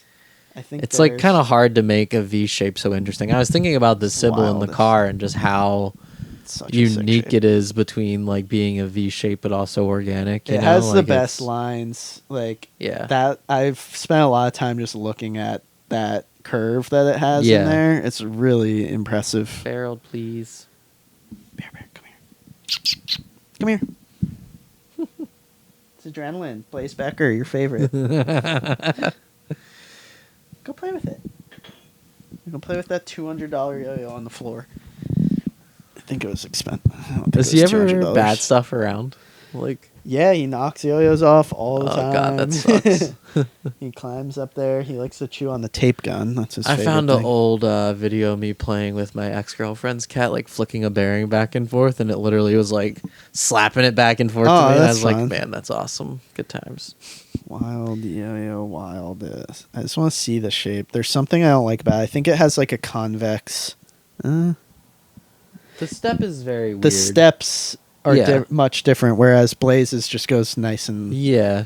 That step, I don't like when a yo-yo's too skinny in the middle where your finger's like all the way up against the bearing. I know that's probably good competitively, but I like it to be like... Yeah, and I'm Fat. sure when they hold it, it's like this. They're not like Yeah, you're putting their probably- fingers through the middle. I don't like- know, man. They got skinny little... skinny fingers. But yeah, Duncan had the Justin title. Justin also did well at Worlds. I feel like if he switched up his freestyle a little more, he probably could have did better. Or I don't know. Like it's hard to say, but Yeah. and then his yo-yo was also like a pretty notable release for this year, and like a good divergence from like former Duncan releases, and like it's Yeah. a good yo-yo overall. The what's it called again? The I don't remember. me either. It's called something like development or like I forget. I don't know. Yeah, it has something to do with Is it the Evolve? the Evolve. It's unfortunate. Yeah, they don't I think put it is their the name Evolve. on the- Oh, look at this little guy. Oh, sorry. I bopped him. Oh. Do you want to say something? Meow. Sorry, that's just too cute. He's all curled up. You want to play with Capsule? This is a good yo-yo. Well, we'll get to yo-yos of the year, I guess. Yeah, company. I think Duncan killed. I mean, Yeah, and then what else did they Jonathan even release, though? Satangan. Oh yeah, he had a big year too. Yeah. So- Who did you say? Who was the other one? Other what? You said Wesley or something? Oh no, I think Okay. you must have misheard. I My don't bad. know what I said, but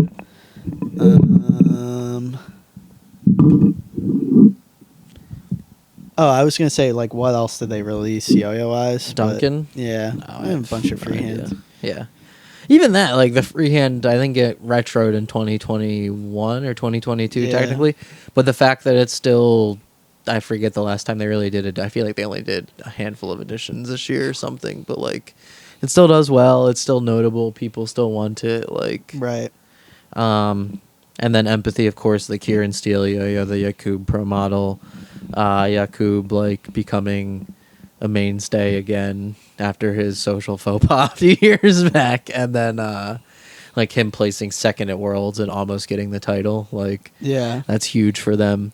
It's funny because like I used to remind people of this, like when a player on a company wins that like is going to do stuff to promote them, it helps Yo-Yo more than a company that just like, yeah, our player won. And just like, you know what I mean? Like Right. B-Boy stancing it up. Like people hate when a Yo-Yo Factory player wins, but like Yo-Yo Factory literally when one of their players wins sends a press release out to the Associated Press news wire Right. so that like every single news organization in the country is like, oh, the World Yo-Yo Contest this weekend. Maybe we could write a story about it. Like, Yeah. so yeah. So yeah, Empathy, Duncan tied for first for Brand of the Year, and then Wild in a close runner-up position. Yeah. And didn't Dis come out this year? This was last year, and then they Okay. only released the one Yo-Yo this year, but it was a fucking banger. So Yeah. Um, Oh my god. Ow. Get out of here. He's being a brat today. What's next? Should we do yo-yoer or yo-yo of the year? Yo-Yoer of the Year. Well, let's do Yo-Yoer of the Year because that kind of plays into the Brand of the Year a little bit. Yeah. Which again, Yakub. Sorry to spoil it, but like, I don't think that that's really a tie. I was saying, or I put them as like, so Yakub would be first, and then Justin would be runner up, and like Yakub just because of that video, and then I think he's only put out a handful of trick circles, but they're all incredible. Yeah. And then his Worlds freestyle was like really, really, really good, and he was within a point of beating what's his face, Mir Kim, who like last year we were kind of like, man, no one's gonna beat this guy he's got it unlocked for a decade, and then a year later it's like, oh, if you just do really good tricks, you can actually beat this guy. Like, right. So I think that's, adds to the fact why he's the player of the year is because like changing the narrative and changing the meta or changing like the people's perception. It's very similar to John Ando and being like, oh, you can yo-yo at a snail's pace, and if you just do really amazing tricks and like you can still score really well. Yeah. Yeah, I'll be shocked if he doesn't win Worlds next year in his home turf. I hope that he's just willing to sacrifice a little bit. Like literally, if he just would have did one horizontal trick at Worlds, even if it was a shitty one, he probably would have won. You know what I mean? Yeah. Because they would have looked at like the scoring it afterwards and like his zoning and everything, and to hear like behind the scenes that multiple judges actually did have him in first place over Mir Kim is like, he's right the fuck there. You know what I mean? I think it is true from the judges I taught. Not they weren't necessarily judges at Worlds who I taught. Just people who judge in general who know about it did say that that's true. That like one horizontal would have done it. There was some trick he did in there too that was like repetitive that he could have just replaced with the most basic horizontal and won. Literally, if he just threw it sideways or did one DNA or something, you know what I mean? And I know he's not a DNA player, but it's like, bro, if you're that good, like just fucking do it. Like you got it in you. But then those same people I talk to, and including people who like hang out with him, and that like apparently he just can't do horizontal. I've heard that too. Yeah, he tried the year prior and fucked it up, and like has tried, and it's just has a real hard time with it, which I can relate to. You can do some bullshit trick. Like nobody's gonna look down on you if you with the skills he has. It seems like he should be able to do all kinds of shit, but. Like no one's gonna look down on you for doing like one nothing horizontal trick just to, like no one talks shit on Zach for doing like just the basic grind in his Worlds freestyle to get a variation score. You know, I think he also maybe I don't want to speak for, but like people, I think he just wanted to make a point too and not have horizontal. So I think that's a personal goal of his, and I think maybe he would have felt not as good if he had won, but. No, giving up that little thing. Yeah, I know. Title's a title, bro. Yeah, I hate to be like a W's a W, but like it's true, especially for a Worlds title. It's not like he was like might doing be a stubborn artist type. And it's not like Maryland States where it's like, oh man, you really needed the Maryland States title that bad. It's like this is a world championship title. To make a point, I think. And I get that. Like I get it. I agree with him, and like it is. You know, it's a good sentiment to live by, but it's also like once you start playing in those kind of leagues and it's like, all right, all you got to do, because imagine if the same thing happens this year. Imagine if Mira Kim comes back, Right, I improves think- just this much, and then edges him out again. And it's like, oh, if you just did one more horizontal trick, or just any horizontal trick, you would have beat him in all these other categories. And That would be some shit, and that would be on him. I think that'll be like a fool me once situation. I think he'll figure it out this year. I hope so, man. Like you said, That'll he be seems like real a stubborn silly. artist type, Yeah. and like I hope that he just kind of makes the teeny sacrifice, But Yeah. because he's fucking incredible. Like his tricks are amazing, but it's like if the other person is doing maybe not even equally as amazing tricks, but scoring just as high as you are because they're yo-yoing twice the speed you are and doing Right. every possible thing they can to score points, then like yeah. And then Justin Dower, runner up, which winning nationals, like I think that was a huge upset with Hunter. Yeah. Which like not that Hunter was like favored to win or anything, but I feel like at nationals it was like it could have gone one of 5 different players. You know what I mean? Connor And it's- Seals could have taken it. Right. It was just all about who went the cleanest, who had the best performance, and like Yeah, that performance was great. yeah, yo-yoing is exciting in America right now for that reason, is because everyone's kind of on a similar level. Like Hunter probably technically outscores them by a little bit, but then like they all outperform him a little bit too, so it's like kind of makes sense. And Justin really, like, there's things that he did that if other people did, I would have been like, that's so fucking whack. Like, why would you do that? But when Justin did it, it was like, Yeah, he's all right, good. this hit, man. Like, Yeah. this is good. It's good, and it's also just like you can tell he like was in the mirror doing this shit. You know what Yeah. I mean? To be like, all right, how cool can I make this look? Like, He's a personable, nice enough guy that he can do that, get away with that, or own that kind of stuff. Right. I think. Once I talk to him and stuff, like when we talk to him on the pod, he's just like a very outgoing, he's a great kind, guy, goofy yeah. guy. So I can see like, all right, you do a little acting up on stage. Like it's kind of corny, but you pull it off and it works. It's cool. And non-yoers like that stuff. It's Star Wars. It's fun. Right. And he's not trying to be anything that he's not, you know what I mean? Which I think a lot of yo-yoers use yo-yoing as a platform to elevate their own insecurities, you know what I mean? To pull themselves out of it, where it's like, well, I'm cool when I do this. And that's great, but it's like, I think Justin like really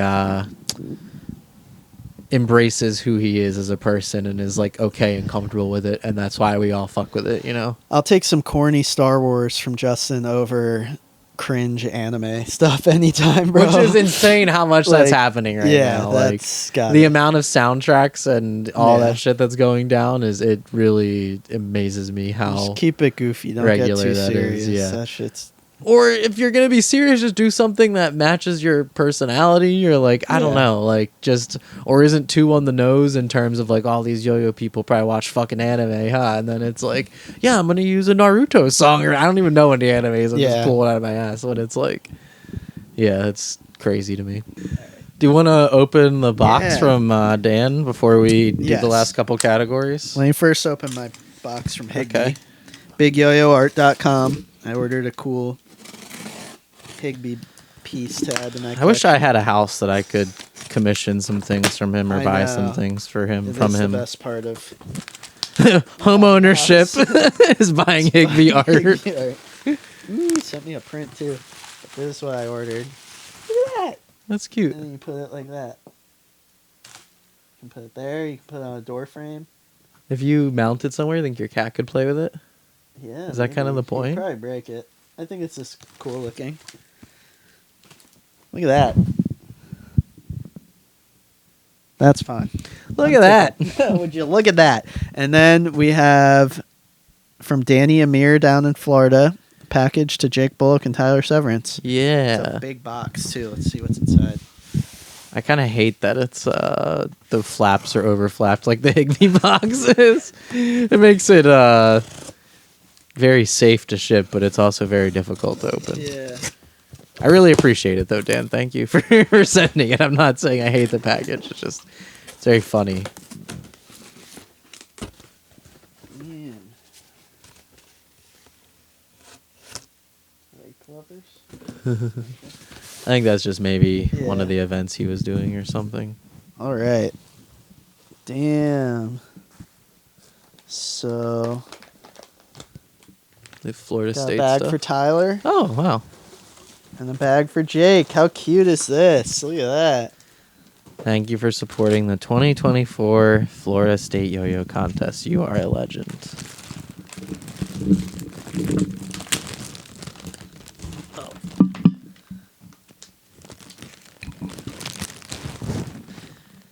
Hey, damn, he has the best logo for his Yeah, contest. dude. Yeah, the little orange. Hell yeah. And I got my goofy ass logo on the back here. I got the Nationals t-shirts printed by like a local like punk rock guy, the guy who's in Radiator Hospital. You ever heard of that band? Yeah. He's like owns a print house or a print shop in Philly, and he's the drummer for Radiator Hospital. And it's so funny because what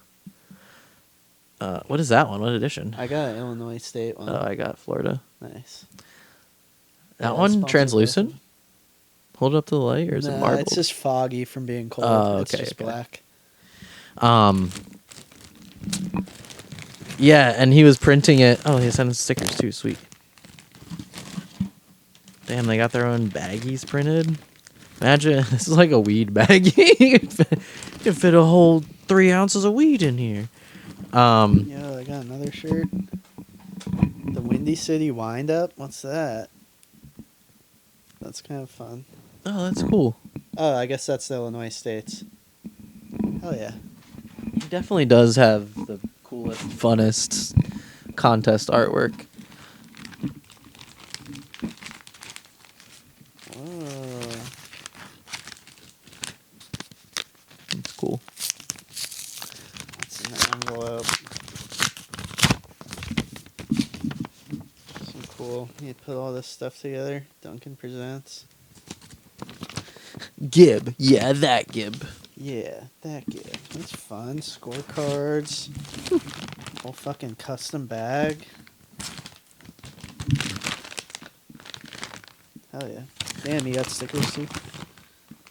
Yeah, the Orange Man is great. Yeah. The Orange Man surfing. What was I just saying? I forget. Is it about sorry, the I was contest or? No, you're good. just talking away. Damn. Butterfly XT, right? Yeah. It's fun. Thank you, Danny. Thank you, Dan. Dan the man. Yeah, I forget what I was saying now. God damn it.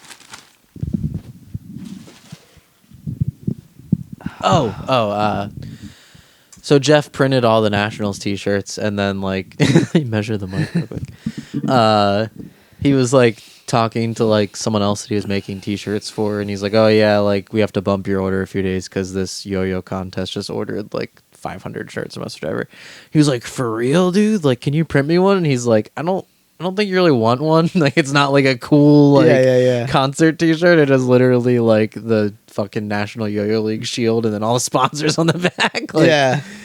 but I feel strongly that like if we commissioned the like some artist to do Yeah, like, every shirt should be. You could something do cool. posters then too, right, if and you- like they would actually sell, people would want to wear them. Like, yeah, one of the most annoying things I find in a thrift store in Philly, there's this adult athletic league called Heyday Athletic, yeah, and it's just like adult kickball, softball, dodgeball leagues kind of thing. yeah, And like every shirt is just like a different color and says Heyday Athletic, and it's the worst logo ever. Yeah, and it's yeah. like It's everywhere I hilarious. go thrifting, I find them. If it's in Delaware, if it's in Maryland, if it's in Philadelphia, like I always find them. yeah. And it's like, if you guys just paid one artist from the city who would love to do a shirt for like $200-$300, like, right. and then like you can then print that, and then everyone want to keep their shirt, and it'll act Yeah. as if it's a advertisement for you in the future, and it'll be really cool. Like Yeah, if you actually did something cool, people would want to buy it, and then it would be great. But instead, it's just like some BS most of the time. I don't yeah. know. We got. That's a great idea. Yo-yo contest shirts are pretty bad historically, so Yeah. it would be cool to. And Maybe I not should- hard at all, dude. You No. pay In Hyuk Choi or any. There's a million artists yo-yoers. Trestley. And you just got to give them a couple months heads up. Yeah. You know what I mean? And then get them printed and It seems easy. make 40 or 50 of them, and then because even if it's just cool, parents will fucking buy it. Yeah, you know yeah. what I mean? And then you sell a bunch to parents because parents buy the shitty shirts now as it is, let alone Right. if it's like something actually cool. I guess that is all it is. It's like it's free to make the shitty shirt because you just Right? Yeah, it's so just a recycled they don't logo. want to spend the $400 or whatever, but I think it's worth it. But you could turn the 400 into 1500 if exactly. you actually Yeah. thought about it. But anyway, thanks, Dan. Thanks. Thank you, Dan. Thanks Excited for the to wear things. my Florida State shirt. Everybody gets to ask me, "Did you go to Florida?" Like, well, no, I haven't been in like 13 years. But did you see Gentry went to the Rosen Plaza when he went to Yes. that contest a few weeks ago? That was very cool. That was cool, yeah. I like when he goes places, then he's like, remember all the memories I have here. Yeah, it was funny in the live. He's like, "This is where I met Takeshi Matsura." It's like, yeah. Look, he has the same thing as me. It's just his name. Just my name. Just my name. Me and Gentry, kind of the same. Mine's kind of right above Gentry's name. Gibbs at the top, though. Yeah, thank God. Sweets Where would we be Kendama's without fun. Gib? That's cool. They got Sweets to sponsor. Yeah, I feel like Kendama would sponsor a lot of yo-yo. They used to back in the day. Like Kendama USA used to be like a gold or platinum sponsor for a ton of yo-yo contests. Like they even had booths at a couple contests before. Yeah. Because Jake Weens was like a big guy. What is this one? What? Let me see. If it doesn't say Cajun Spinners, it's not a yo-yo. What? Cajun Spinners? It's a cool little logo. Yeah. It must be a yo-yo company down there. Is that bald guy who debates everyone? The Raging Cajun? Maybe. Also, what is M? Motion. Motion. Yeah. What was the old name of Ross's yo-yo company? Not Hollywood Modern Yo-Yo, but Damn, what was I it? liked it. I forgot. Fuck. I thought it was kind of better. I don't know. Forget what it was, but I heard Yo-Yo Factory was gonna like sue him for it, or they like threatened to. They were just kind of like, "Hey, like we own a trademark that's very dangerously close to that." So maybe That's why you changed it? Yeah, What the fuck was it? I What forget. I don't know. God damn. It was either that or like he wanted to change it to something that they were like, "Oh, you can't." Maybe it was he wanted to just call it Modern Yo-Yo, and then they were like, "Oh, we own the trademark for Modern Yo-Yo," and he was like, "Oh." It's Grindmaster. We did Brand of the Year, we did Yo-Yo of the Year, Trend of the Year, Video of the Year, Influencer of the Year, Brandon Vu, in my opinion. Yeah, I mean, who else?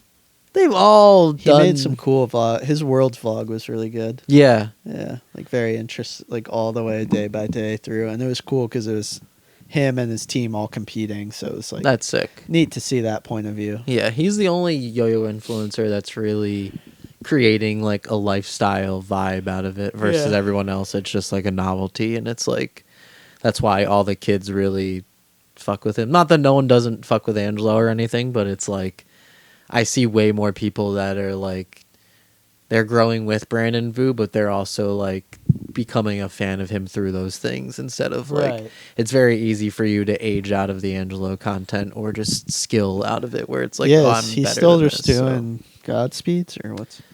Yeah, basically. Just every so often now, not every week. or That's whatever it wild, was. and that can pay the bills, huh? Just if it gets like 1 million views on Instagram, or I guess it's just TikTok that's bigger. TikTok pays you, yeah, and then YouTube pays him, and then he also sells a lot of yo-yos too through his website. Angel2up.com. Yeah. Demon Speed 2. They just came out with another yo-yo too for him. Like he's kind of actually branching out now. I think it's the Demon Speed 2. Maybe. Is it? I think they made another yo-yo that was like 55 millimeters in diameter by 55 millimeters wide, something like that. It was called like the 555555 or something crazy. I forget. Interesting. This one is 50-55. It's looks fun. Yeah, I'd say Brandon's influencer of the year. Sure. And then, Westway had a surprisingly good year. Did he? Well, I think he has the most followers on Instagram now of any yo-yoer. What? And every When did that happen? overweight 14-year-old girl that's commenting on his videos being like, Wait, you're so hot. 131. There's no way he has more than Evan. I'm pretty sure he does. Yeah, I think he has like 180K, and then Evan has like 130K. Oh, Evan only has 95K. On Yeah, Instagram. which is still a lot. That's a shit ton of followers. Yeah, but it is. it's also crazy to have that much and then have a video that can't break like 1,000 likes. Like you got what about Betty? change something up. I think she has like 130 or 140. 137. West Way, 184. Yeah. When the fuck did that happen? That's crazy. Just slowly over time. He has a really interesting technique where like he'll post one reel and then he'll post it like 4 or 5 more times over the course of like the next 2 days. He posts like the same video and then like one of them will take off and like do a couple 100,000 views or something. And occasionally he'll get one that does like 8 or 9 million views. Huh. And it's like, it's literally always like the same trick or the same variation of a handful of tricks. And then he's also doing this really weird content now where he'll like copy what another influencer does. Yeah. Just kind of like shit on, not shit on them, but it's just like, oh, like I can Another do this yo-yo too. Check it out. influencer? Or? Yeah, like he'll watch like an Evan video and just be reacting to it and like make the face where it's like, I could do this, and then he just gets up and does it, and it's like, oh, very cool. Interesting. Yeah. What the fuck? But it's really funny to read his comment section, and it's just like all very weird hot topic chicks that are like, and it's also, it happens to be like country is having like a big resurgence this year, you know? Yeah, his country followers music. list is funny too. He follows 15 people. Nickelback, Jeff Pang, Evan Nagao, Gentry, Brian Melford. This is like the Brian just- Melford. Well, it's wild. Where did that one come into play? Holy shit. It's right there with Nickelback. Yeah. All right. Well, he is the best yo-yoer in the world. Brian Melford West or West Way. Way? Oh, hell, that guy. Yeah, it was really funny. I read the God, what was it? Like the description for pixel bearings the other day, that like old Caribou Lodge bearing they made with iYoyo. And it was just like, it basically was just saying like, this is the best bearing in the world or something like that. Yeah. And it's just like, what is the quantifiable details that makes it the best bearing in the world? It's like, Right. I'm just going to joke and make that the copy for every product I release in the future. Like, this is the best one. Yeah. Like, this one is the best. Like, say that it's not. Prove that it's not then, bro. Like, You can do the best tricks with it. yeah, it's something insane. Let me just read it. Like, it is truly some, like, crazy. I don't know if Andre wrote it or someone at Caribou Lodge wrote it, but it was just, I read it and I was just like, what the fuck is going on here? Yeah, I forgot about those pixel bearing. Every modern yo-yo is only good as the bearing inside, and yo-yo bearing just got a little better. This is the new pixel bearing. Huh. Okay, never mind. Maybe it was a different bearing I was reading, but it was just very funny where it's like, what? Who is saying things like this? Yeah. Where it's just like, we're the best. Like, there's no reason why, but like, you know, this is the best. It's like, okay, cool. We gotta get our gold bearings out. Yeah, they sell gold bearings. Yo Expert, I was just looking at the other day. That All right, then we need NSK bearing we company. gotta do like makes them. black bearings. Black bearings. Copper. Carbon. Yeah, carbon fiber bearings. Carbon fiber That would be bearings. sick. All right. Do you want to go over 2025 personal goals? Did you write any of those out? Or? Nah, I don't have it. No, we can go over it. No, I'm not going to We read gotta a bunch do of yo-yo dumb of the shit. year, or should we do that then? I was going to do it at the very, okay, very I think. end. I don't know. So, 2025 goals yo-yo wise. Yeah, it could be yo-yo wise, personal goals, whatever.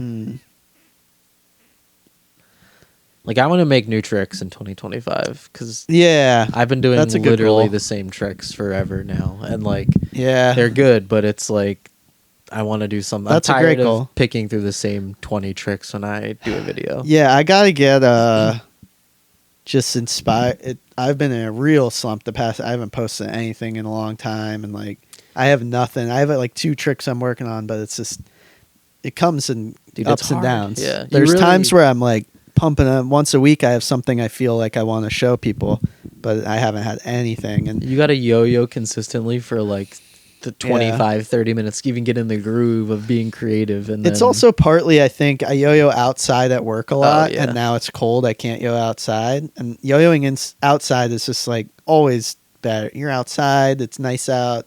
The lighting's better. right. Yo-yoing inside kind of always sucks for me personally. I don't really yo-yo at home very much at all. But and then it's been a while since I've been to a contest. That always helps a ton. Yes. Because I pick up one or two things people show me, and then That's something I need to do in the future is like make it a goal of every contest. Like I want to learn a trick. yeah, Like, or even just an element like the mark thing, like whatever. Have Remy show you something, and then even if for me, I don't even learn it half the time, but just seeing how it works, then I'm like, Yeah. okay, I can. It gives me ideas. the guys at New York State's like very politely called me out on that because they were just watching me yo-yo and they were like, you know, you should just take like a weekend and just learn the current meta. Like you could. Yeah, it's just like you've exactly. been doing the same tricks for like 14 years. And I'm like, God damn it, you're right. Yeah. Like- Yeah. That's Like- a great goal, though. Yeah. yeah, learn more tricks. And I think Randy coming and visiting will be very inspiring because already yeah. Randy coming back to yo-yo past couple months of this year has been great because we'll just I'll send him tricks I'm working on, and he's real good at. He can learn shit from video so quick, so he'll learn whatever I send him, and then it's always great to like bounce ideas Sick. back and forth. So That's awesome. I think when we get to hang out for a few days, I'll get going. But That's rad. yeah. Do you have a goal for how many yo-yos you want to release next year? Or like, do you have a good product pipeline ready? I don't have a solid number. I gotta start doing my taxes for this past year, and I'm pretty sure this was my biggest year ever. Like as Really? far as sale, I think so. I guess you did release 3-4 yo-yos this year, right? Yeah, I think Slappa SS, Chunk, Dink might have been the end of last year, and Dunk LX, but So three, four three yo-yos. or four yo-yos, but I went hard with the edition Cerakotes and special engravings and painted editions and And art. little shit like the gummy dice like adds up. And the Like, gummy dice came out. Yeah, and all that added up to being, I think, like sales wise, the most. that's awesome, dude. I think I made Congrats. more than my day job, which is Whoa, pretty crazy. dude, that's So- awesome. That's not gonna last forever, but it still feels it's a big accomplishment. I don't think it's not gonna last forever. You just gotta Yeah. put in the work. You know what I mean? It's Yeah. like that's another reason why I want to come up with more tricks is because like the idea of a yo-yo team I think doesn't really exist anymore. Like Yeah, unless you have like a really young, really hungry team that wants to promote your product. yeah, And even then it's like they're just doing tricks in their room. Like they're not really doing anything to like help you build the brand, you know what I mean? So it's like Right. one person can nowadays realistically build a brand. Or if you're like an unknown, if you have like cool enough artwork, Yeah. then you can build a brand that way. But it's like it's another reason why I want to learn more tricks is because like I want to put out more interesting content for people to watch and that excites them and like isn't Yeah. just the same tricks over and over again. But yeah, I don't think because it's like you've leveled up kind of like every year almost, you know? more or less, I think so. Like business, monetary wise, I have, and I think the yo-yos too are still very good and interesting. But I'm very self-aware that I can burn myself out really easily if I start going too hard at something, and Mhm. I really don't want to do that, and I don't want it to become. This sounds so like, oh, you're just saying, but like I swear to God, I don't want it to become too much of a where the business side and money starts being like what I'm thinking about more than I really don't. Like I'd like to keep it so that I'm excited about Yeah, the yo-yos I'm That's putting. a good goal to have. So I'm going to make a concerted effort not to be like I have to outdo the year prior. Like Mhm. this coming year has to be, I just had my biggest year. I gotta go extra big. Like I just want to, I have yo-yos already 2 in production that I'm excited about. And I have other ideas, but like I'm not gonna rush things. I gotta like slow down a little because I really don't want to. I can feel myself getting close to like Yeah, 'cause I manic feel like burnout, and you I don't want to do released- that. I feel like you released the Dunk LX and Chunk like Yeah, virtually back to back. I or know. felt It was very really back-to-back. quickly, and it was a lot, and I think that already did burn me out a little bit. So, Because it's hard to really yeah. put in the effort you need to promote a new product unless you're giving yourself like a really good runway, you know what I mean? And it's Yeah. like if you still have chunks in store, you don't want to start promoting Dunk LX too early because people still want chunks, or like you don't want to make it seem like that isn't Yeah. a worthwhile product anymore. And then- Exactly. So I'm focusing on slowing down right now, and I have fun with the fun box thing was really cool. Yeah. And then like I have some artist editions ready to go, like with engravings by different artists on them of current models and That's like sick. things like I did the Higby ones. Brendan just bought a laser engraver too. I don't Really? know if your Oh, laser damn. engraving guy is like, you know, how Yeah. expensive he is, but like Brendan just bought a laser Okay, engraver that's too. good to know. So Yeah, I want to do more of that stuff, and yeah, more like fun, interesting. I just want to make sure I don't overdo it, basically. But yeah, it's real easy to overdo it, especially Yeah. when if you're using different factories and then one factory finishes and then the Yeah. next factory is finishing right up after them, and then like I'm doing it right now. Like Hypernova just came out literally like 5 weeks ago, and then I did yeah, it Bearing feels so Joyride. long ago though. But that's how it happened with the chunk and the LS. Like when I went back and looked, I'm like, oh, that was like 2 months ago. Yeah. But it feels much longer. And then you start to get like self-conscious because you're like, oh, not all these people are going to want to buy more stuff from me, but like they always Right. do, you know, like Yeah. people want to buy more yo-yos. They want to support you. Like, and you forget because like yo-yo becomes a business for you that it's like a type of currency to some people where it's like, oh, I can sell this, trade it afterwards. I can do Yeah. something with this that like Yeah. my money isn't just like not going anywhere. You know what I mean? So it's, Yeah.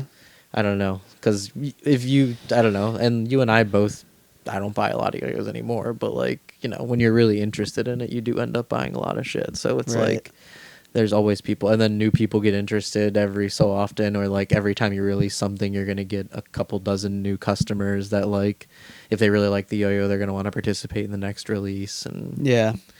you also do a really good job at like switching it up. Like you're doing different products all the time. You know what I mean? Yeah.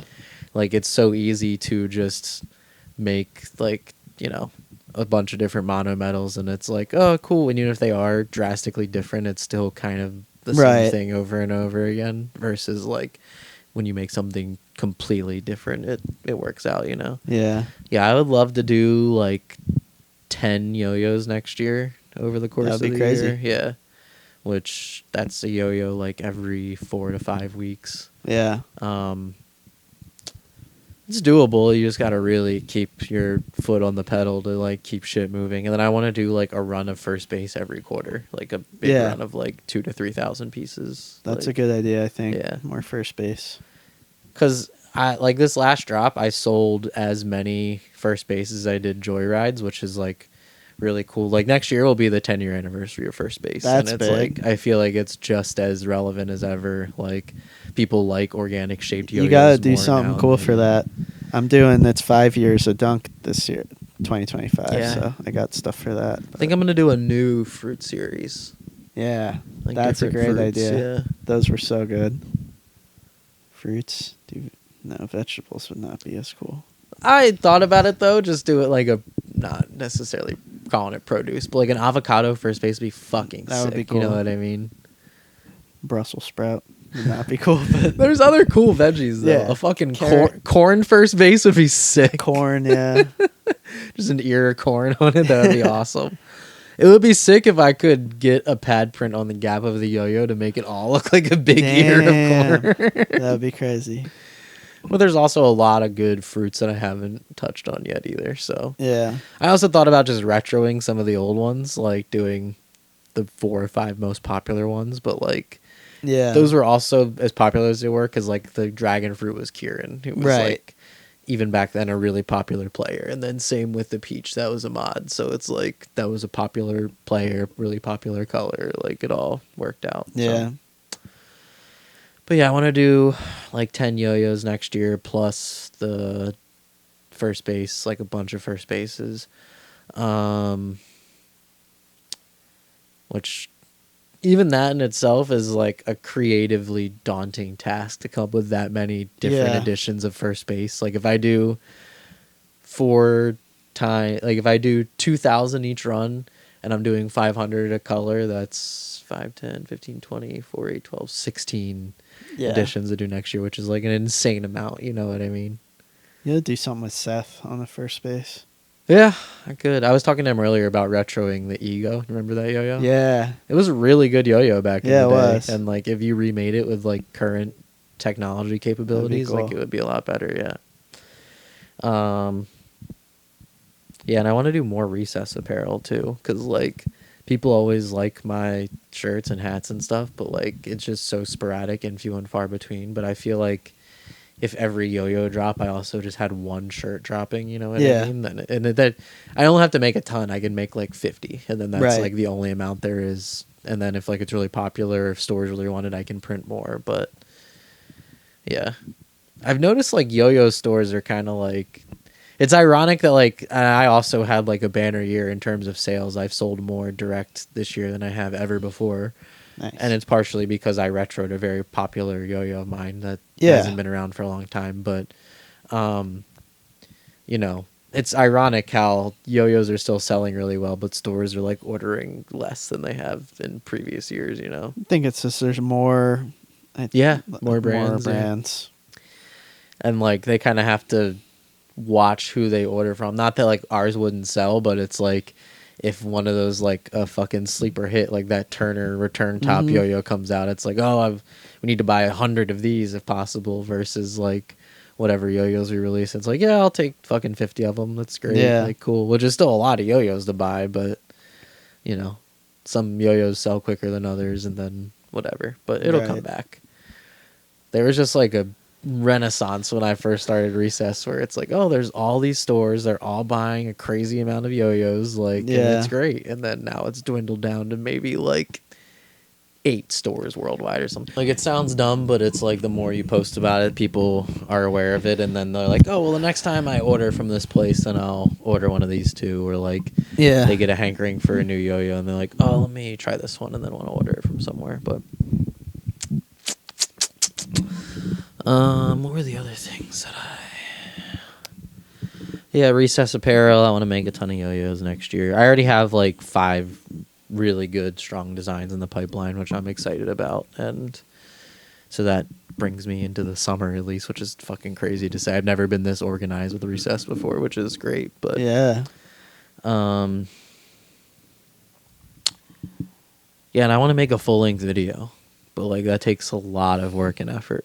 Yeah, I wanted to do that this year, and I didn't. And I want to make it like substantial too. Like I want it to be like have like a cool capsule of like yo-yos and T-shirts or something to come along with it. So cool. That way that's a great idea.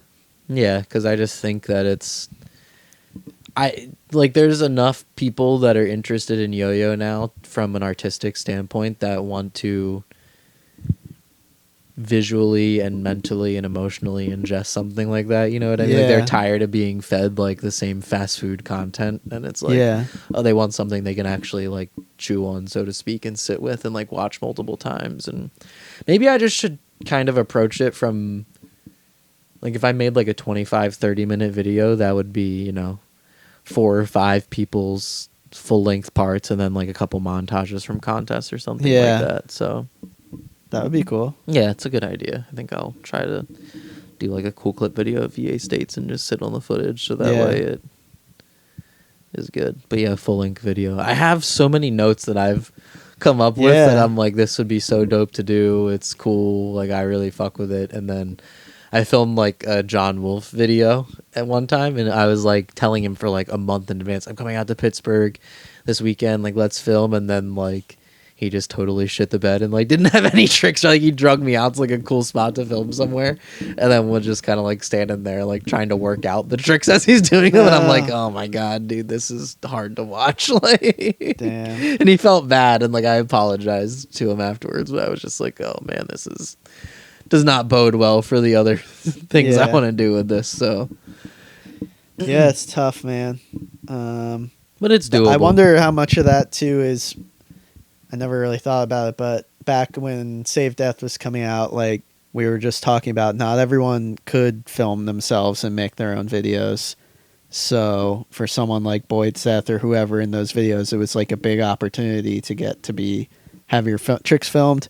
And now everyone can film their shit and post it same day, easy peasy. So like when it comes time, like someone like you wants to do a cool project, it's like John might be, well, shit, I just like, I'm out of tricks, bro. Like I've been posting all year. I don't necessarily think that it needs to be the latest and greatest, you know? Right. What I mean? But that's another thing. I think a lot of younger they like always as soon seem as they to come up with want something, to have only because I've asked guys, like when I was asking people to post with the chunk and stuff, like Unparalleled guys, and there's like, I just don't really have anything new. It's like it doesn't have to be new. They're all about like new, which I get, but that's like a younger mind. Like I'm certainly not only posting new tricks all the time. Like it can be an older trick, it can be a variation on it. It doesn't have to be the dopest trick you ever posted. No offense, like not everyone cool. has a mental catalog of every trick that anyone has ever done, you know? Right, what I mean? no. Like, yeah, there's at least 2 or 3 tricks on my Instagram feed that I've definitely accidentally just reposted, like, you know, years apart, but no one gives a shit. yeah. All right. No, do you have any other yo-yo goals for 2025? Are you going to go to Worlds, you think? I don't think so. Yeah, part of me wants to, and then part of me is like, I should really continue to save money like how I have been and not. PNWR in Portland, I guess I'll try to go to. I've never been there. Yeah. I feel like last year there was a lot of contests, and then this year it's like maybe just a lot of them haven't been announced yet. Yeah, they just haven't been World Nats hasn't been announced. I'll try to go to Nationals as long as it's not in Arizona. Yeah. And VA States, PNWR. What else is there? What else did we go to last year? There's always something. NER, right? Yeah. Do that. I'd like to go to like a Colorado contest sometime. But yeah, it sounds like they're going to be running a lot more events in the coming years just because they did a really good job with Rocky Mountain Regionals in Colorado States. Yeah. It would be cool to go out to that contest, but go for like 4 or 5 days and do some like crazy outdoors type activities. Yeah. That would be really fun. I've never been to Colorado either. Never? Never. It's sick. I've, funny enough, spent a lot of time out there for yo-yo tours, and then, yeah. Randy's not super far. He's in South Dakota. Okay. And I would like to visit him, so maybe I'll try to plan something. He was talking about, he almost went to Colorado States, but he didn't. And he's also within semi-reasonable driving distance of MWR, I think. Yeah, I wonder how far it is. I think it's like 5 hours. It's like pretty far, but maybe I can plan something with him where I can go see him and we go to a contest or something. Yeah, that'd be awesome. Because South Dakota is beautiful, too. Go to Mount Rushmore, film a trick right in George Washington's nose. Yeah, I would love to go to more contests next year, but it's just, that takes a lot of planning. I'm like, I don't know. It's hard to just like, because when you're like 18, you go and you have no rhyme or reason, and you're like, oh, I can make $100 work for the weekend. I can just literally eat McDonald's. Yeah, if I'm gonna drop $1,000 going to Portland, I want to do something interesting. Exactly right. And there's stuff to do, but it costs money, it costs time, it costs effort. I was just beginning to love Seattle, so I only went to PNWR the last 2 years. I fucking was like feeling so good the second time. Like I know where shit is now. I know how to get around. Now I'll never go to Seattle again. That's hysterical. It's like I have no reason to go back to Seattle. I can go catch a fish. Like I liked it there. I thought they had good food. Yeah, it's fun. It's a fun, interesting city to walk around in, easy to get around. But I guess Portland will be fun too. We'll see. Yeah, no, Portland's a good time, and like I feel like all the same people will go, and it's it's a lot of the times it's the people that makes the contest too, and it's like I don't know. Portland, I want to say, is a little safer, but it's arguable maybe. Not that Seattle is like dangerous or anything, but I don't know. Anyway, all right, you want to do Yo-Yo of the Year now? Yeah, sure. So runner-up, I would say, is the Kieran Steele Yo-Yo. Oh, okay. What do you think about that? I think that's fair. I love that yo-yo. Yeah, I mean, people have made steel yo-yos before, but it didn't have as much impact as that one. And then, Yeah. like, I think it just shows what you can do with a different material. It's like the first yo-yo that I've played with that, like, feels unique and interesting and good because of the material it's made of. Like, every titanium yo-yo I play with, I'm just like, cool, it sounds a little more high-pitched, and, like, you can hit it and it rings, and cool, it sparks, but it's never like, oh, like... It's also an extremely Kieran yo-yo. Yeah. I can't imagine any other player having that as their signature yo-yo. Right. I really can't. And, like, it makes you want to use a short string and do, like, tech Kieran, because it's like a little rock. Like, it's very dense, but it feels really good in your hand. It doesn't play like a rock, you know. No, what I mean? but it is heavy as fuck. It's Yeah. like pushing 70 grams, and it's like, it's just really interesting to play with, and feels very, I can tell I think they pro'd it a lot and like put a lot of thought into, even though it's a pretty simple design. I'm surprised they haven't made more. Yeah, I don't know. It was kind of a shame that it was so expensive. I don't even think... What was it, 200? I think, or maybe a little more. Maybe it was 200, but... and I don't say that as like, that's fucked up, it's too... Like, I'm quite certain it literally just... the factory they used, it was very expensive. Yeah, and they may only I'm made like 150 of them or something. Right, yeah. so I don't think they had a choice, and obviously Kieran deserves to get a good royalty and stuff, so I'm not saying it from that point. I'm only saying it's a shame because, like, less people probably got to try it because of that. Right. But yeah, if you get a chance to try it, it's definitely worth... I think it's worth the money, honestly. It's a good yo-yo, yeah. So that's the runner-up, and then I would say, again, it's like a tie for first place for between, like, kind of how the Empathy and Duncan was for teams, and it would be the Capsule by Dale Tubut, which is a novelty 3D printed yo-yo, but also... Happy accident. I think he did it as an art piece. Yeah, I don't think he meant Andre's it to the be... one who realized you can do tricks. Andre Boulet? Yeah. Wow, that's I'm pretty crazy. sure he was the first...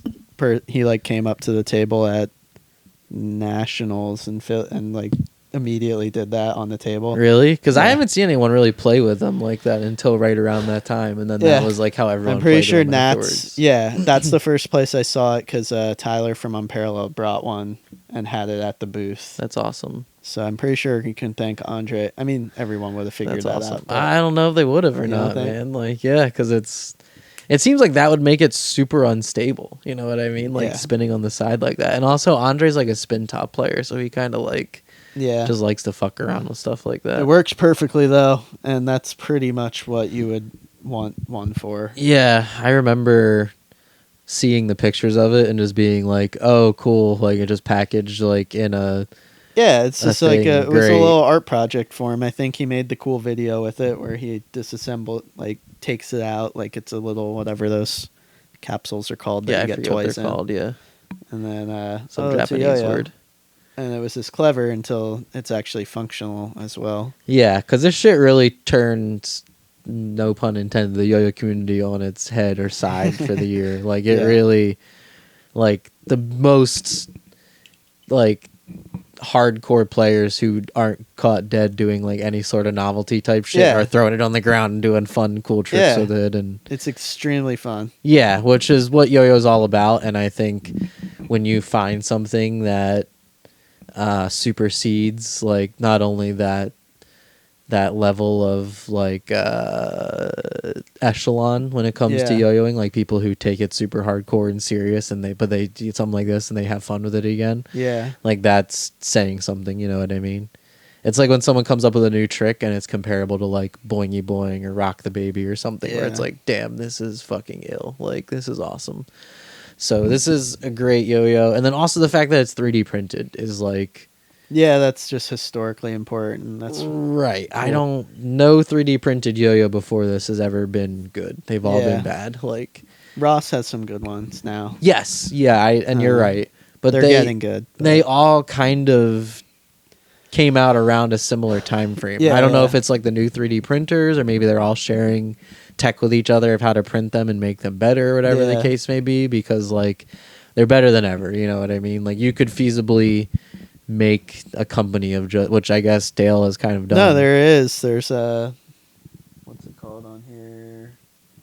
They're really cool. I want to give them the shout out. Layer Infinity. Oh yeah. He's all 3D printed. Yeah, Is he does from like fixed Canada axles. or Yeah. okay? We have a dunk. I have it. They Oh, gave that's me cool. at Worlds, like a slim dunk fixed axle 3D printed. It It's doesn't really fun. melt, or is it all one piece? Oh, it's or not they take fixed apart? axle. It's modern responsive, so it's small bearing, Okay. like lubed, small gap. But it's really fun. I gotta find it. It's extremely good. That's interesting. We gotta do a run of those. But yeah, my favorite was the passing them back and forth off string on the floor. That's sick. Yeah. At Worlds, everyone was doing. I was just thinking, no one's done 3A that I've seen, but With these? on the floor. Yeah, I think Aaliyah did something maybe, or Maybe. someone. I think she did. But like you Cora can't. I Cora. was just thinking, I don't think you can do Cora because there's no gravity. You need gravity to do that trick. Yes, but like if you I guess if you angle the pulled the strings the right right way, way, right? Yeah, it's it a would more be of hard. a pulley system instead of like the gravity and the momentum Yeah. carrying. But yeah, But Rancid Milk definitely was. yeah, the the coolest paw thing. harness. Yeah, I that tried one that was the other insane. night, like, and I gave up so quick. It's so fucking hard. It's legitimately hard. It's yeah. really, really hard. Like I don't. That's. It seems like that would be really hard, but then when I tried it, I was still blown away with how hard that is. Yeah, Paul's one of the few players that actually is pushing the limit nowadays, and also like pushing the limit with his own style, coming up with original tricks, like developing his own aesthetic, Yeah. but then also like doing cool, fun shit like that. He's just all around like he's a creative guy and wants Yes. to like push himself in that direction, which is really cool to see. Yeah. Love So Paul. yeah, Capsule definitely tied for Yo-Yo of the Year with the Remy Baskin Dis Yo-Yo's Sybil, which I don't Yeah. even think is out yet, is it? Nah, Did he he's release had any? drops. Has he? Are you sure? Yeah, they've had retail drops. I think all in Europe. I don't think it's out retail. I wouldn't consider that a Yeah. full-scale release. Oh then. yeah, I I don't guess know. he maybe didn't release it on this website. I don't yet. think it is. I'm like a Sean Thackeray hand engraved edition is on the website, but that's it. I think he might have sold through most of them at Worlds. Just direct to all the homies. That's I think crazy. he sold like over 100 at Worlds or something. Yeah. That's wild. Yeah, he did tell me he sold a lot, but and it's Um, he's really good at that approach to selling a yo-yo, where it's like he's not in a rush to like get Yeah. them out there. No, he so took it's a like whole couple months off recently, and then he came back for end of the year. and yeah, did he's well. like everyone wants to support him, which is great. So like Yeah. all of us buy one, and then they make their way to like the really cool influential players, and then like other people who look up to those people see them playing with it, and it's both his yo-yos he made so far are very aesthetically and visually striking, Yeah. and they both play amazingly. So you see them, and then you're like, oh, what the fuck is that? That's And the then- big thing is the play. Like for me, this one is all aesthetic at first because, like I said, that the angles it has in this side and then Ah! this side too. This bump right here Yeah. is so pleasing to me, and then the fact that the cup is polished makes the bump look cooler. It's such a pretty yo-yo. But yeah. I feel like such an autistic nerd. But like, if you have one, check out this rim weight. Like the bump is Yeah. it's just very different from other yo-yos. It really it's is, a little yeah. bigger and more the exaggerated. way the light hits all the angles and lines, and yeah. And then the inner profile too. It's not like any other organic EV. Like there's something about it. I Oh, can't yeah. quite put words to it, but it's someone designed this. We'll talk about it after the pod, but remind me and I'll tell you, because that's someone who you could have designed some yo-yos Yeah, for yeah. you too. um Yeah, it's visually an amazing yo, and then you play with it and you're like, wow, this is it's some really it really plays good. very Like, good. Yeah, I've been using it a lot lately. It's just a very reliably good. The gap is perfect. yeah. I It's have the not- same color and I play with it all the time. I kind of want to get. It's a couple funny. more I of them. didn't even like. I really wanted the black and yellow Wu-Tang one. Yeah, And Are they- I is- tried a bunch of them in his hotel room at Worlds, and they play different. Like Really? no, I wanted the purple and yellow, the Lakers. But yeah, like you know how Anno can like yeah, effect. but yeah. and the plastic color too, I think affects it a little. The Are they Delrin- like lighter or darker? Or I excuse me, think the I mean, Delrin, lighter, because I know with the heavier? LX, all the different Delrin colors other than white are very different in weight. Not very, but like they feel different. Half The a black gram ones are or like something. almost a gram heavier Wow. than the white ones. So That too, but something I tried all the colors, and the black with green rims just like played perfect for me. So that's why I ended up with That's that. Now I like interesting. it, but at first I was like, oh, I don't like. I want purple. And Yeah, I yellow. told him just to surprise me when he sent me one, and it was like, oh, cool. But it's grown on me, the color, but it just plays amazing. He's really good at picking a His palette color, too. yeah. Because that like Troy, he hasn't done Anima, great colors. He hasn't done anything yet, like in terms of like acid wash or splash. He hasn't done any crazy Nah, colors. I don't think he would. That would be strange if he did. I mean, it's He might eventually. it's but, just what I think a natural progression. You know what I mean? I don't know. Like it's but eventually he people are Troy, gonna the want like those. blue with like Yeah. gray green cap is crazy. I really want. I like that orange he did. Is insane. Yeah, great colors. Yeah. Fun. So arguably, Remy has had the yo-yo of the year for 2 years in a row now. Yeah. Like, and it's because he designs amazing yo-yos. He makes them look really good, but then like on top of it, like he's just. I don't think he does it on purpose necessarily, but just like the distribution of them is amazing. Where it's just like literally the last people to get them are like the mainstream consumers or whatever. Yeah, you know yeah, what yeah. I mean? It's like. Because everyone knows it's going to be good, so all of us want one, and then he like gets them out to all of us. It carries on to the next. It goes in waves, you know what I mean? Yeah. And then by the time that like the actual people that are consumers get to it, it's like there's barely any left, and then it's Yep. like That is a great point. I don't Yeah. think he's doing that on purpose. No, I don't think so necessarily, either. But it's just the way it just works. a happy when accident, and You're it's like Remy, and you have a visually recognizable yo-yo that's really good, and then you're also friends with everyone who's yeah. influential. Making two yo-yos that are very visually recognizable also is a great help too. Yeah. Because like so many other yo-yos, like even he's not the first person to do this, but it's the best version of this. Yeah. Same thing with the metal capped yo-yo. There's been a dozen other caps or yo-yos with those metal caps, and it's like they all just kind of whatever. And I love the plastic rim, but like I was saying, that's like the least favorite part of this yo-yo to me. that If could this be a was mono metal, and it would I'd still be great. Yeah. because of those lines, dude. Like I don't know what, it's incredibly beautiful. Yeah, I think that's something that not a lot of people take into account when they're making a yo-yo, and it's No. like, again, I don't know how much work he puts into that. I need to talk to him about that next time we talk. It seems but, like his designer is just a I just assume he's like a genius. Because if he made this is like it is really fucking good. very good. Or he just got lucky and it's a one-off, but I don't know. I don't But know the what else he's Enema designed. or Amina, whatever it He is, didn't it's a design that though. No. That's an SF yo-yo. So Oh, that's right. that's- Yeah. But also visually striking. Yeah. But I SF forgot guy about is that, but very yeah. good at designing. He's good with lines too. His last one they did that they got screwed over for the money Yeah. is like a very pretty yo-yo also. Yeah, show me that after the Yeah. podcast, because you showed me it BD, before, the but birthday. I forgot. What's that? It's called the BD. Oh, I think, yeah. the birthday. Oh, all right. Do you have anything else you want to add? Let me make sure there's no more late questions that came in. Nothing. Yeah, I don't know. I think we opened our box. We talked about year-end things. This will be our Christmas episode. I wanted to get Santa hats, but I didn't get a chance. It's all good. It happens. Yeah, thanks for watching. It was a good year for the goods too, and maybe we'll have a new project next year, like goods related. Yeah, I wonder how many episodes we did this year. Like, At least like 15, I think, I don't know, maybe 20. something I forget. Because we took like a good break Yeah, from like this time last year, but then yeah, we were pretty good about staying on it this year, doing at least. did we do 2 or them 3 a last month. year?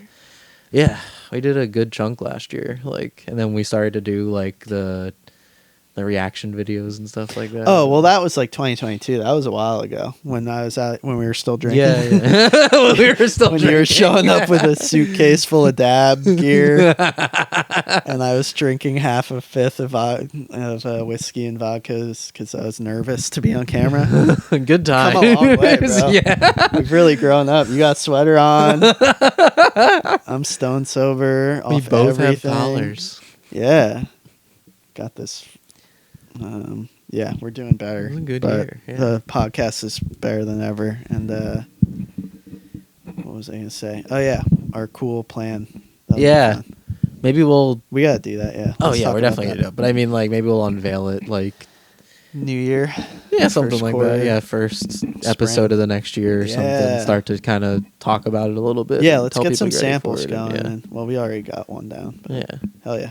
All right, guys. All right. Thank you for watching. Thanks Happy again. holidays. Happy holidays. Merry Happy fucking Christmas. Happy New Year. We celebrate Christmas in this house. Happy Kwanzaa. What was the one that you're Yule. Happy Yule. Yeah. That's borderline. Merry Yule. Any of that stuff with like Nordic, like Wick, it gets too close to like white. It gets too white real quick. So, Yeah, you're definitely when you're talking bordering mass runes shooter and like type shit. yeah, that's some like white suprem. But hey, if you're Yule, keep growing those Be careful. potatoes. Or, be careful. You're probably on a list with the alphabet boys somewhere. That's one of their buzzwords. Yule. Jesus Christ. All right. All right, Later. bye.